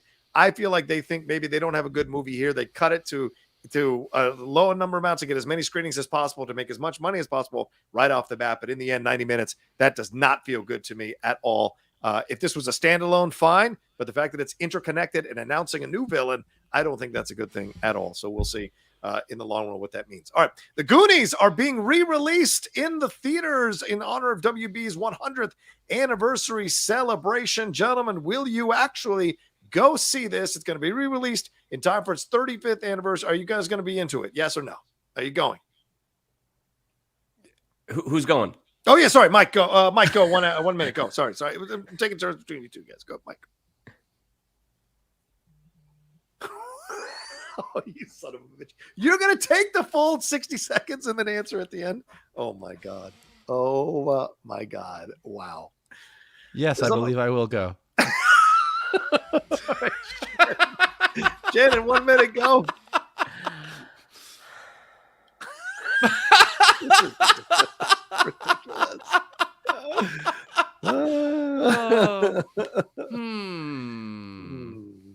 Yes. Good answer. There you go. Sadly, my answer is no. I will not be going to see this thing, and I don't need a minute to tell you that. But it is starting today. It's going to be in Regal and AMC theaters from starting on September 1st, and September 10th it'll start to debut in Cinemark cinemas. So put it on your calendar, ladies and gentlemen, to go and see that. This one's a fun one that I saw just now. Shannon McClung, I'll start with you on this one. Oliver Stone was recently in LA at the Vista. No, not the Vista. The one in Los Feliz at one of the theaters there. And he was showing. That is the Vista, isn't it? Was it the Vista? He was showing JFK. And in one of the conversations about JFK, he was speaking with IndieWire's Filmmaker Toolkit podcast and said that he had originally cast Marlon Brando for the Donald Sutherland role in JFK. Would you have liked to have seen Marlon Brando play that role in the end instead of Donald Sutherland in that massive scene there in the middle of the film? Go. I mean, I'm trying to think. What, JFK came out in 93? Yeah, I think that's right. 93, 94, somewhere around there. Yeah. You know, I don't know. I mean, it seemed like towards the end. Ooh, 91, Shan. 91. Wow. Was it 91? Yeah, 91. Because I thought maybe. Okay, so it was the same year as Robin Hood. Yep. I think towards the end, Marlon Brando ended up being more of a hindrance than a help. And Donald Sutherland's performance in that sequence was unquestionably amazing. So ultimately, I think Oliver Stone made the right decision, because Oliver Stone already a little bit of a nutter, and you throw Marlon Brando in there as well. That seems like a dynamite and gunpowder next to each other. Fair enough. And this is a good reminder from Shannon McClung to see the program. Is that what's it called? The one on Paramount Plus about The Godfather? The Offer. It's a right time to see it. All right, Michael, your thoughts? Marlon Brando playing the Donald Sutherland role, JFK, 91. I'm gonna go with Shannon on this one. I think Marlon Brando. Listen, when Marlon Brando's in his prime, nobody does it better than Marlon Brando, and he was hot AF. But near the end, man, Marlon Brando. I'm telling you, that GIF that people send of Marlon Brando. You know that GIF where he's like biting his lip, like that Marlon Brando biting your lip. I can't look at that GIF. That GIF gets me hot and bothered. Like Marlon Brando biting his lip and putting his eyes up and doing a little like I can't do it. It's too much. Okay. But I don't think that the Marlon Brando that we would have gotten in JFK was gonna do me like that GIF did me. Like it just wasn't gonna be the same thing. Also, now that you brought up JFK, I just am thinking of the Seinfeld episode. Oh yeah. Yeah, this is what Oliver Stone said. If I had been dumb enough to go to Marlon Brando, we all love him, of course, but if he'd said yes, it would have been fuck. That scene would have gone on for twice the length. And I think he's absolutely right, because I would say, and I'm not bullshitting you, I recently rewatched that scene last week. It's like a 9, 10, 15-minute scene. It is the best scene in the movie. It is one of the master scenes of filmmaking that you're ever going to watch, from the editing to Sutherland's performance to Costner's reaction to Sutherland's performance. It is fantastic. I just can't see Brando sitting there fuddling and just talking the whole time. It just would not have worked at all, for God's sakes. Gentlemen, I'm going to go to Michael. You first on this one here. Are we getting out of control with director's cuts? Antoine Fuqua now wants to do a director's cut of Magnificent Seven and Tears of the Sun. Ridley Scott says he has a 4.5-hour cut of Napoleon. David Ayer just cried to John Bernthal about redoing his Suicide Squad yet again. And Zack Snyder said that he's got a massive director's cut for the first Rebel Moon installment. So are we a little out of control? What has Zack Snyder done with the Justice League cut? Are we out of control? Michael, take it away. I mean, yes. Like, every director wants to show you all their work. Like everyone does. And every movie from Rebel Moon to the 44-minute Strawberry Shortcake specials coming out on Netflix in the next couple of months have shit that you had to cut out because you didn't have time, you didn't have the money, you didn't have they're like, you always have these things. And so everybody wanting to be like, let me show you what I got. Like what's the point of having the original movie then? Like the movie is the movie. And there are rare times where seeing the full version, I like the full version of The Abyss over the uncut Abyss. I think the giant cheesy wave that everybody thought was going to be dumb explains a lot of things that don't make sense at the end of The Abyss, and I think it's better. But The Abyss is like, here's the director's cut, and it's like another 20 minutes. But these, like, I've got a 4.5 hour version of that. I'm proud of you. It's great. But like, it's as long as my 1 minute is up now. So I'm Shannon, your thoughts? 1 minute. Are we out of control on director's cuts? No, because if there's an audience for it, if people will pay for it, then no, we're not out of control. It depends on whether or not there's an audience. It depends if there's an audience for it. Does anybody want to watch a over 4 hour cut of Ridley Scott's Napoleon movie? I don't know. I mean, maybe, possibly. Didn't know Bob Chapek entered the building. Hey, reclaiming my time. And I definitely would love to see David Ayer's cut of Suicide Squad, because I think that potentially would be a massively different film. Antoine Fuqua's Tears of the Sun cut, I think I'm good. Or his Magnificent Seven, I think I'm good as well. I think I'm good. I mean, I'd want to see David Ayer's cut, but what's going to solve Cara Delevingne as the Enchantress? Not a damn thing. So for me, you can't cut her on that. I don't care what he says. You can't cut her. I'm going to bring up this JMB's comment about Strawberry Shortcake Vogel cut, because I'm going to tell you something right now about cuts. Not Strawberry Shortcake, but this whole Strawberry Shortcake's head emerges from a pool of water a la Apocalypse Now.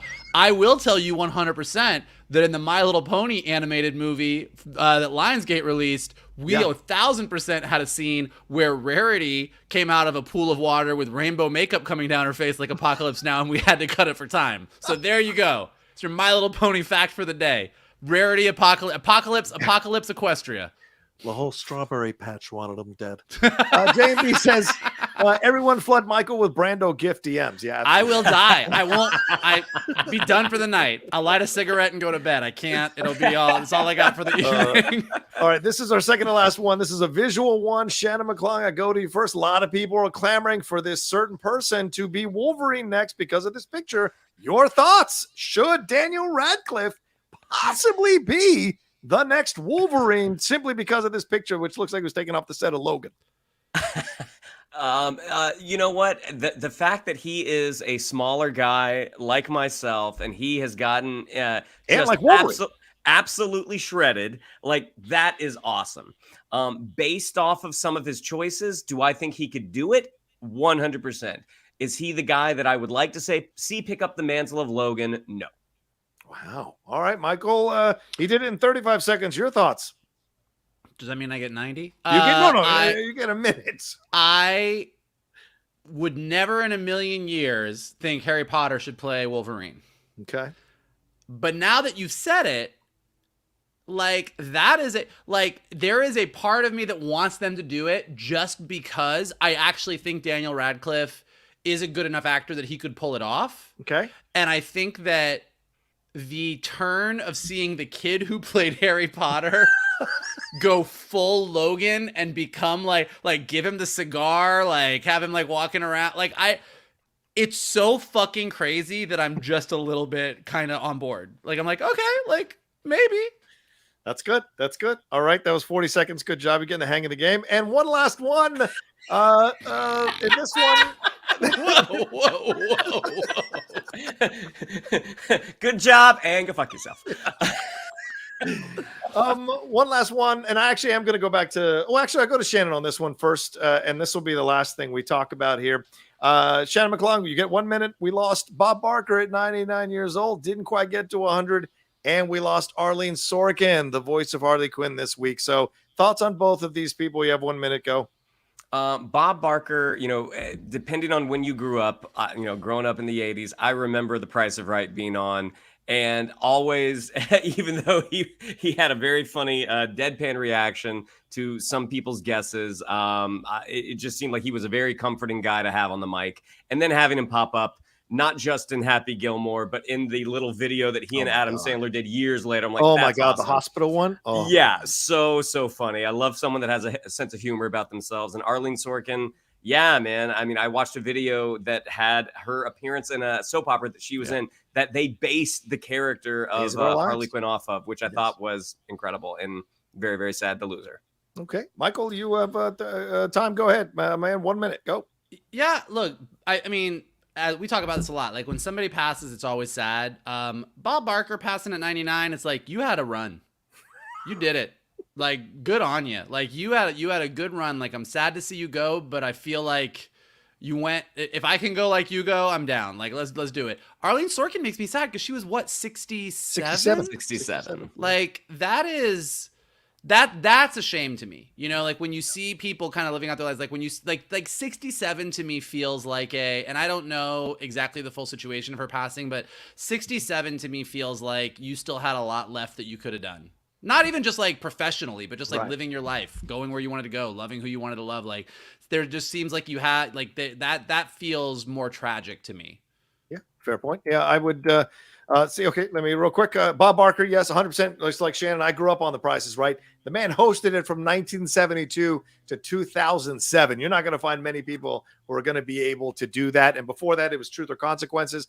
One of the people that my parents sat me down in front of the television to watch, so I wouldn't have a Spanish accent to my English, was Bob Barker. That may be why I sometimes talk like a game show host, and because he taught me how to speak English even when I was in diapers. So it's a shame to lose him, but as Michael said, 99 years old, you had a fucking run. I'm good at 70, but 99, that's a lot. And much respect to Bob Barker, as close to 100 as you could get without going over Halo. And the other one is, it's too far. Okay. All right. Sorry about that. But Arleen Sorkin, certainly sad to lose her at 67. I watched Days of Our Lives as a teenager.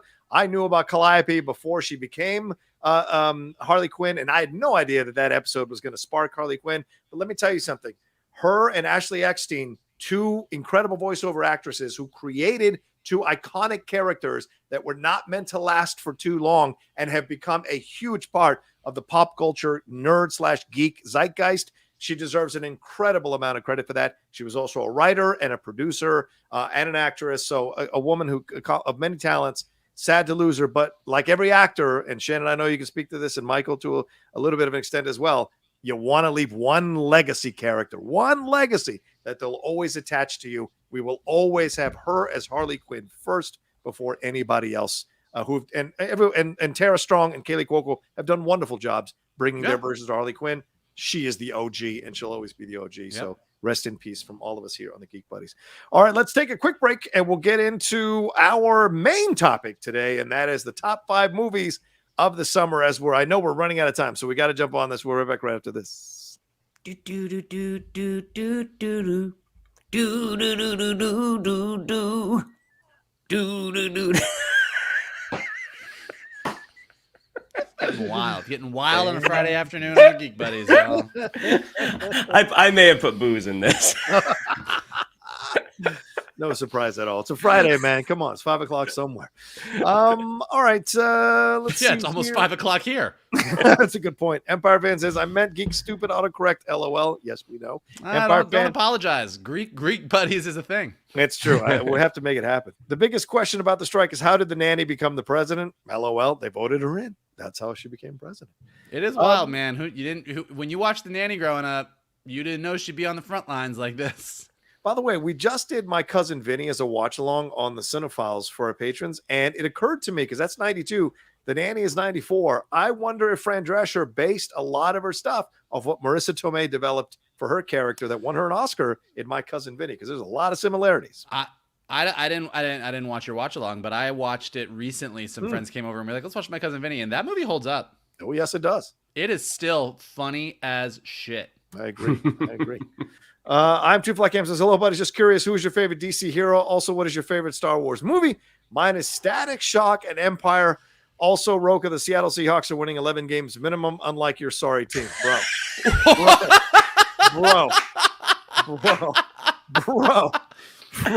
Oh, I love how you snuck that shot in. I know, right? I don't think you actually really want to know our characters. You just wanted to tell Rocha his team is bad. Well, you can take a shot if you pay for it. So I don't I have a mind. question. Who would win in a fight between Batman and Superman? And also, you're a piece of shit. Also, fuck your NFL team. Favorite DC hero, gentlemen. Mike, Shannon, take it away. What do you got? I mean, mine is definitely King of the Seven Seas, Aquaman, Arthur Curry, and my favorite Star Wars movie is Empire Strikes Back, but of the new ones, definitely Rogue One. Mm-hmm. My favorite DC superhero has always been and probably will always be the Man of Steel himself, Superman. Just finished season 1 of my adventures with Superman this morning, and it might be my favorite version of Superman at the moment because that series fucking killed it. And my favorite Star Wars movie is Empire, but Rogue One definitely is coming close, and the last 4 episodes of Clone Wars actually come close to Empire for me as well. Great answer, Michael. Yeah, you know what? I would say Jay Garrick. I'm joking. No, my favorite DC hero is absolutely Batman. Has always been Batman. I like the dark and mystery. I like fighting the guy criminals. that you didn't want on your team. Well, because he's a human being. I know his limits and his restrictions. But I'll tell you what, Constantine has been coming up a close second a lot over the last few years. And I really love Constantine, who is DC adjacent, but still counts. So Constantine fucked a shark. No, well, what can you say? I mean, I'm saying that as a compliment. I'm saying that as a compliment. Or did a shark? Or the shark fucked Constantine. What is happening?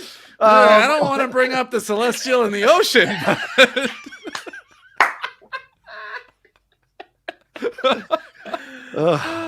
What's that big movie that everyone's watching on Black Demon 2, Constantine. What is your favorite Star Wars movie? Like these two gentlemen, Empire Strikes Back, but also Rogue One, real close. Watched an hour of it on TNT yesterday. That tells me that I love that movie very much. I will say I am very excited though. I am going to the Hollywood Bowl tomorrow night to go see Return of the Jedi in concert. Nice. And I am very excited. Is JW conducting, or who is that just JW is not conducting, but because I did miss the John Williams concert at the Bowl because I am an idiot, I was very excited to go see this, and hearing JW's music, even if he won't be there with the full orchestra, is going to be awesome. So I'm very excited about it. There you go. Cool. Also, the Seahawks are going to win 6 games total.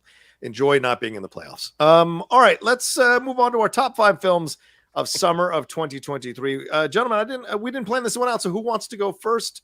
And are we going to punt, or shall we just kind of give our lists and then we'll talk about the films as we go around? That's what punting means, right? We all do our 5s, we all do our 4s, we all do our 3s. That we're saying. Oh yeah, we should do that. Okay, fair. But we don't talk about it till the higher one comes up. Is that correct, or what Yes. Yeah, we'll do it top 10 style. Sounds good. All right. Mikey, do you want to start us off? I know what top 10 style is because I supported your show, John. Oh my God! Here we go. Fuck. I saw this guy's Austin Powers 30 times, and my life's been a living hell ever since. All right, go ahead. Yes, go ahead. Bring it down, Mikey. What do you got? 5. My number 5 Mm-hmm. is. Did you do this list? I did. I'm deciding between 2. I wrote 2 down, and I'm deciding which one I'm going to go with. Well, you can make a case for the other one if you want. I'm gonna go with I'm number 5, Joyride. Wow.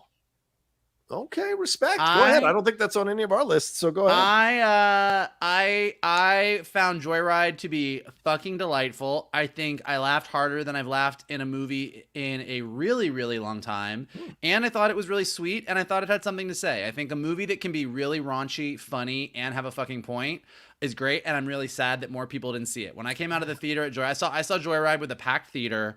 Everybody was dying. Everybody was losing their shit. And I came out going, oh my God, I think this is going to be the sleeper hit of the summer. And then everybody slept on it and it failed. So if you've not seen Joyride, go check it out. It is funny. Like, it is like old school, raunchy, early 2000s R-rated comedies funny. It is wild. And all 4 of those actresses knocked it out of the park. So I will say Shannon's going to get sad.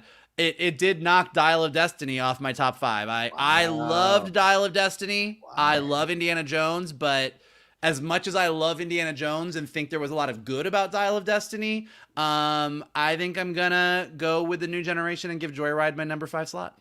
Okay, fair enough. Shannon, you're 5. Number 5 is the one that Michael just made me sad about. Indiana Jones and the Dial of Destiny. Okay. I'm assuming that is not a punt for you, Johnny. Yeah. Nope, not a punt for me. Although I enjoyed the movie with you, it's not in my top 5. Yeah, look, I mean, going in, hearing all the stories about it, going in with some reservations. I had such a great time with this movie. Even on a rewatch, even though there are things that I question some of the creative decisions that were made, I still loved seeing the Man in the Hat one last time. I thought it was a really nice send off, if not a perfect send off, because we already got that with Indiana Jones and the Last Crusade. But I just love seeing one last good Indiana Jones adventure, and Mads Mikkelsen to me is the number 2 villain in the Indiana Jones catalog. Wow. Okay, very strong comments. My number 5 is Guardians of the Galaxy Volume 3. That's my number. Is that a punt for any of you guys? Not a punt. Wow. Okay. I really enjoyed this one. It's great to go back into the universe and enjoy the Guardians of the Galaxy again. I thought it was better than the second one, even though I do enjoy the second one. And it does rival the first, although the first had a little bit more heart to it. I just enjoyed seeing all of them back together again. And look, all of those distinctly, uniquely different characters got a chance to shine at different times in the movie. Did it all hold together as well as I was hoping by the end? No, not 100%. Certainly the Nova stuff, I was a little bit, not Nova, Nova, I guess. A little bit off and on. But overall, though, I did enjoy the film. I did enjoy what happens in the post-credit scenes and what have you. So it was great to be back. And I thought it was a great way for James Gunn to say goodbye to the Marvel Universe for now overall. So that's why I would give it my 5. All right, Mikey, you're 4. Oppenheimer. Ooh, that's a punt. So, all right. So that Shannon? means I don't talk about it, right? Number 4 is Barbie. Slight punt for me. Is punt for you, Mikey? Yeah. Okay. All right. So my number 4 is Mission Impossible 7. That is a punt for me. Ooh, nice. I love to hear it. Mikey, you're 3. My number 3 is Teenage Mutant Ninja Turtles, Mutant Mayhem. Oh, that's a great choice. Not on my list. Shannon, is it on yours? That is number 3 for me as well. Oh, go ahead, gentlemen, please. Mutant Mayhem is great. I mean, like from the moment I saw the trailer, I thought the animation style was good. Shannon and I were lucky enough to at Comic-Con, they showed us the first 20 minutes, roughly the first 20 minutes of the movie. Yeah. Thought it was great, and then seeing it in the theater, I've seen it twice, and I think it's a delight. I think that the 4 kids who play the turtles have this natural, amazing acting. The things they're saying are hilarious, and the movie actually has a lot of heart. It does all the things right. It totally changes a lot of the origin story. It takes liberties with the Teenage Mutant Ninja Turtles mythos, but I think in really fun and interesting ways. And again, it does this thing that same thing I said about Joyride in a very different way, which is a movie that can be intensely funny and like laugh out loud funny, but also have a really, really strong heart at the center of it, while having this awesome animation style and some kick-ass action. Like it literally is a John Hughes movie with turtles, and I'm here for it. Shannon, anything to add to that? Yeah, I mean, I would say by and large, this is the best written Ninja Turtles movie we've ever gotten. I mean, this is for me the best Ninja Turtles movie we've gotten. The casting, I mean, when you have Seth Rogen writing and producing, you get a lot of the Seth Rogen regulars, and they all, came out and just did a fantastic job. My personal favorite, Vogel already knows this, is Rose Byrne as Leatherhead. But it was just a blast to see, and they're really teeing up their animated series that's going to follow, and the sequel where we are going to see a certain belated villain. Yeah, it didn't make my list, but I loved it, and I agree with Shannon. It's my favorite Teenage Mutant Ninja Turtles movie. I think it's the most complete one, the best one that grabbed the actual vibe of the comic fully. And I thought they did a really nice job with that. Great voiceover work from everybody involved.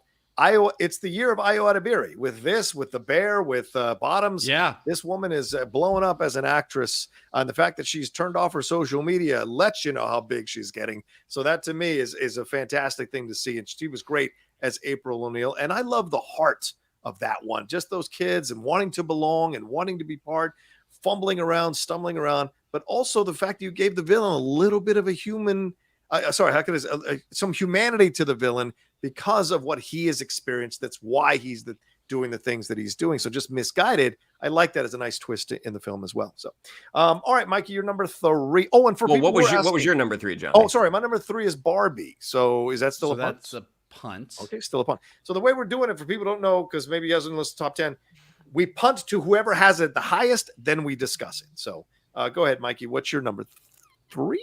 Yes? 2. Or no, 2. 2. 2. My number 2 is Barbie. Okay. So is that the highest position? I think the 3 of us. So yeah, go ahead, Mikey. Barbie. Yeah, look, Barbie is, as someone who worked at a toy company and knows what goes into trying to take your toy brand and make a movie about it, the fact that this movie got made still mystifies me. Like, I don't understand how Mattel let it happen, but I'm glad that they did. Like, having a movie that on the one hand celebrates Barbie for all that she is, while at the other time admitting that Barbie isn't everything that she thinks she's cracked up to be, and letting that play out and letting Ken discover the patriarchy. I mean, every single thing they did, again, it comes back to sort of what I think I'm going to say about most of the movies, which is it's laugh out loud funny. It's hilarious. Ryan Gosling, I think Margot Robbie kills it. I think Ryan Gosling steals the movie. I think Ryan Gosling is so funny.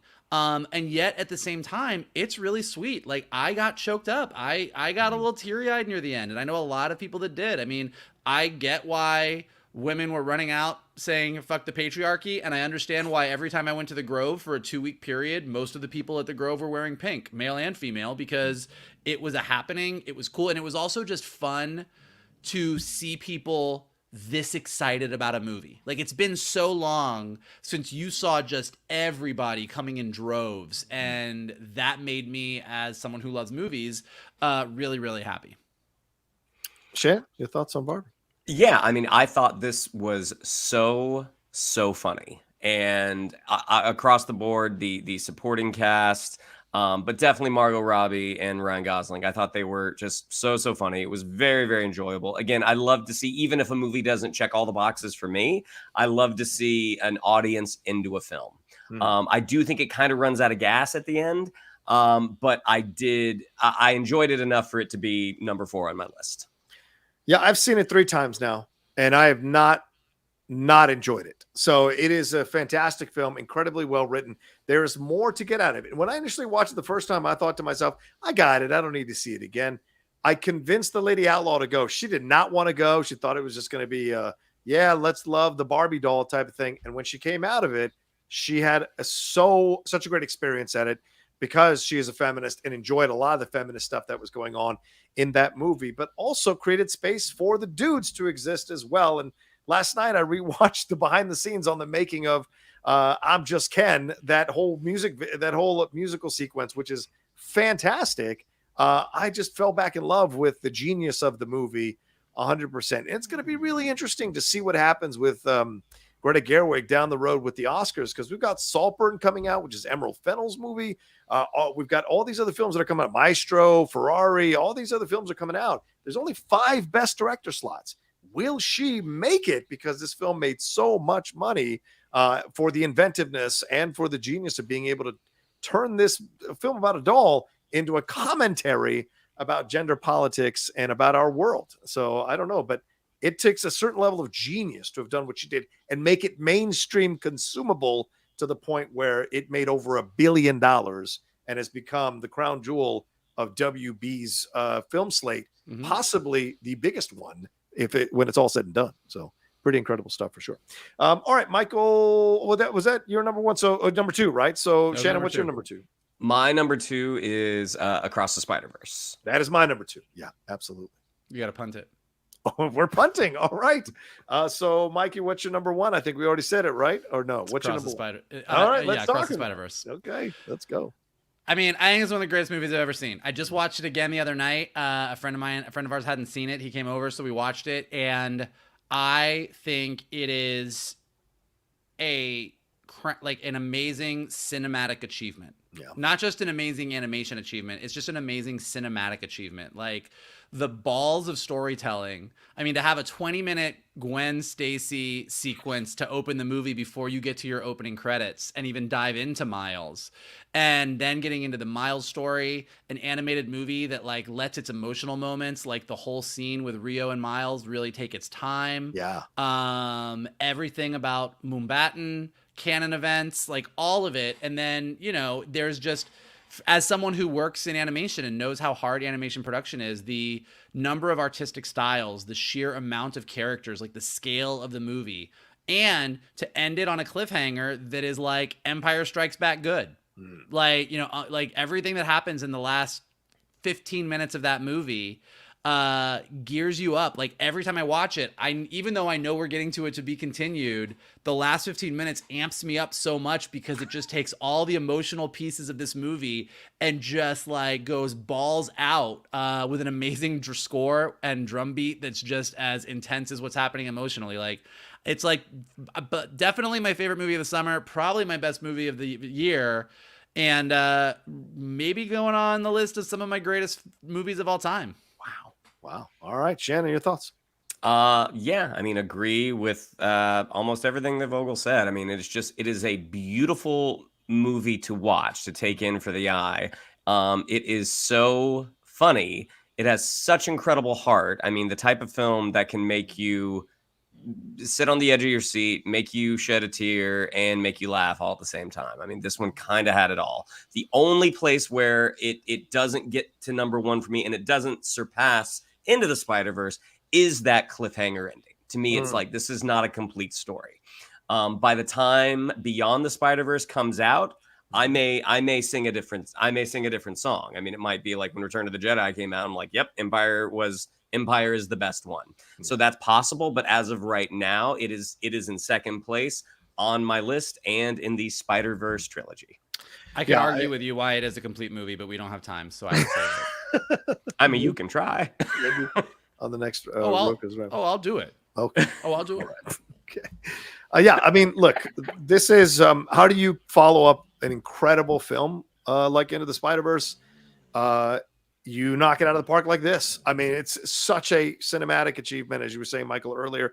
The voiceover work here is incredible as well. The tenderness, the softness that they achieve here, the connection, the vulnerability, the frustration of Miles when he finds out Peter B. Parker is connected to what Miguel is doing, the anger in the front, and the fact that at the end there is this real independent thought moment that is a badass moment that makes you cheer for this kid.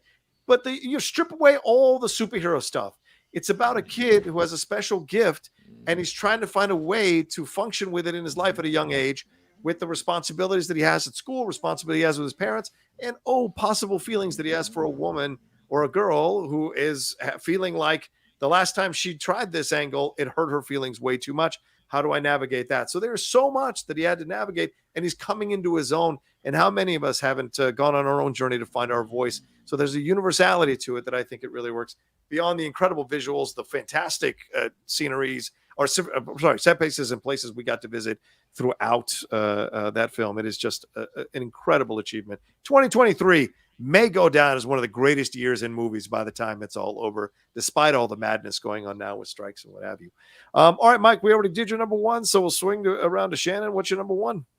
My number one, shockingly, is Mission Impossible: Dead Reckoning Part 1. To me, like I think Across the Spider-Verse belongs in the Best Picture category conversation.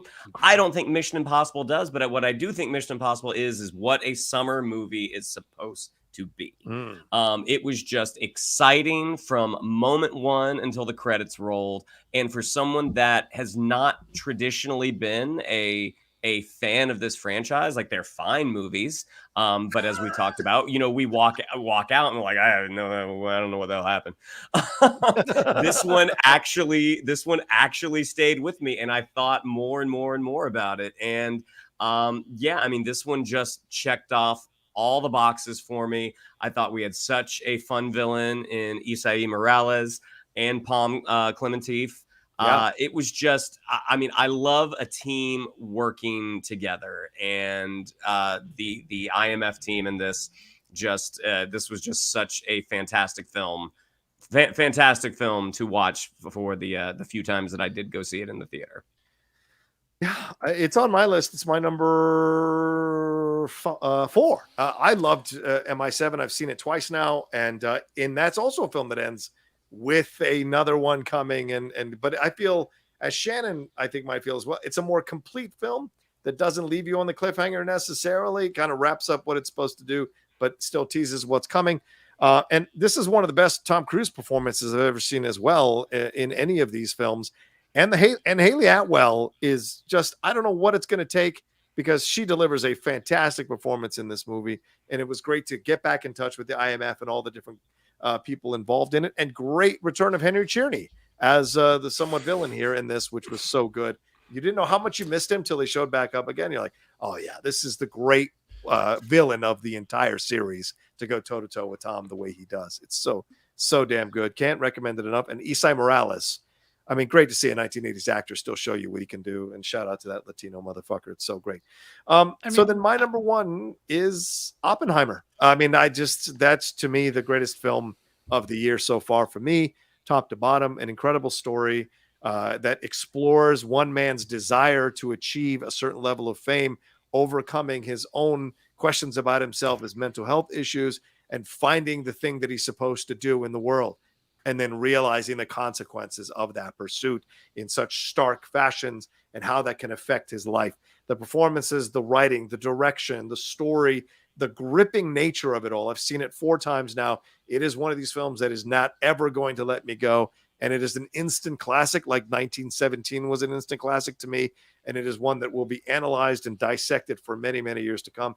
And I don't know that Nolan's ever going to do a better film than this film. This might be his Citizen Kane, that he's never going to do better than this movie, because it is such a complete film from top to bottom that I thoroughly, thoroughly enjoyed. Gentlemen, I know, or anybody, if you guys want to chime in on Oppenheimer. Yeah, I mean, it's number 4 on my list. I don't, Right. it's no Ninja Turtles, Mattel doll, or But what is? Spider-Man. But no, I love Christopher Nolan, and I loved the experience of sitting in this theater and watching.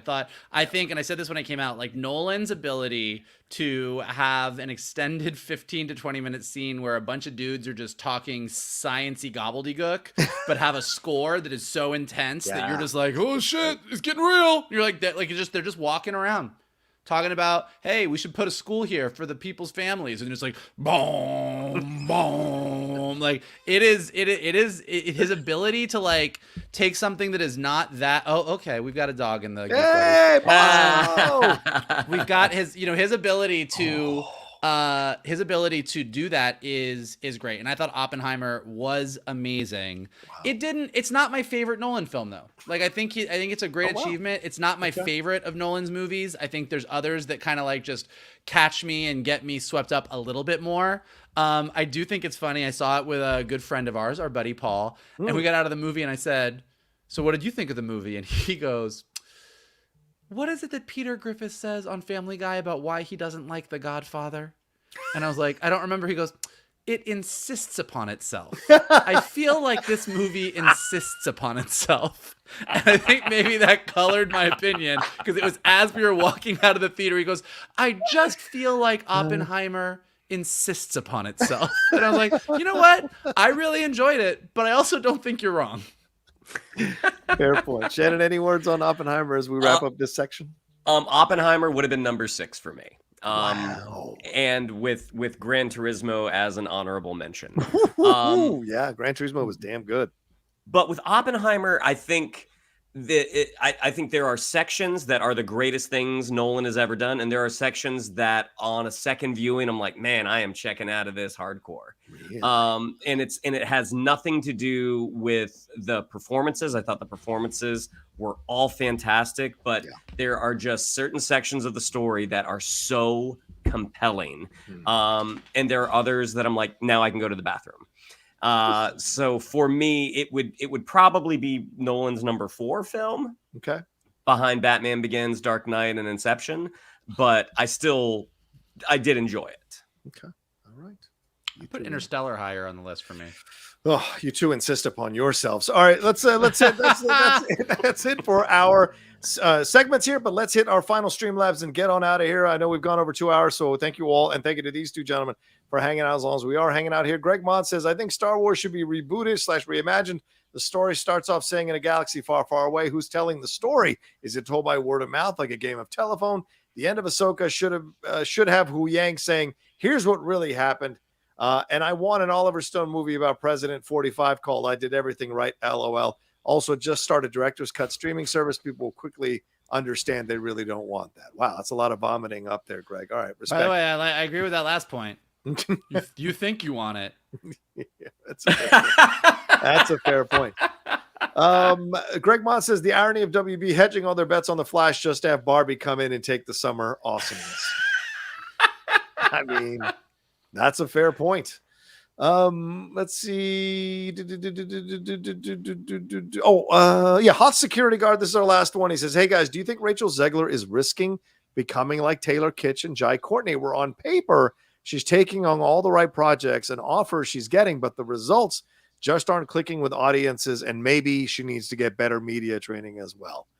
Certainly hitting on the Snow White stuff, which is rumored to be delayed, possibly the live action Snow White with her and Gal Gadot, certainly doing no favors on these red carpet lines talking about it. So, gentlemen, what do you think? Do you think Rachel Zegler, who's never had a hit in the box office, do you think she has insisted upon herself and might be quickly going the way of the dodo? I'm hesitant. Like, look, she's young. I think she's great. I think she's great. I love Spielberg's West Side Story. I will die on that hill. I think it is a fantastic movie. Agreed. It's old school Spielberg to me, and I love it. And I think she is absolutely amazing. I think she's a great actress. Do I think that the way that she frames things up in interviews on the red carpet isn't doing her any favors? Yeah, I don't think some people take what she said. Like, I've seen these people. She says, yeah, I never really liked the old Snow White. And everybody starts talking about Snow White like it is some sacred cow, when every Disney fan knows that movie, we all love Snow White, we love the ride, but that movie is old and dated, and some of the things are a little silly. She doesn't even talk to the prince who comes and kisses her at the end. So everybody's saying that Snow White is so good, and Rachel Zegler, how dare she come up against? I do think she's a little bit unfairly maligned. Sure. That being said, there's certain actors like the Ryan Reynolds of the world that just seem to float down a red carpet and say whatever, and you're like, yeah, you can do no wrong. And then there's others that you're like, that's going to bite you in the ass. Fair enough. Shannon, is she going to go the way of Taylor Kitsch and Jai Courtney? Possibly. Possibly. I mean, I think she is better than Jai Courtney. Taylor Kitsch in the right role, maybe not. I thought she was great in West Side Story, even though West Side Story as a musical, it's not my favorite. And that has nothing to do with the production. It's just the source material. I'm like, okay, Sharts and Jet, right, got it.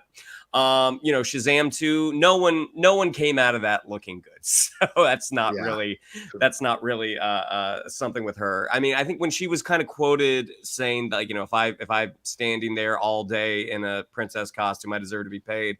I think that was a pretty tone deaf comment, but also, as you guys mentioned, she's young. She's a kid. I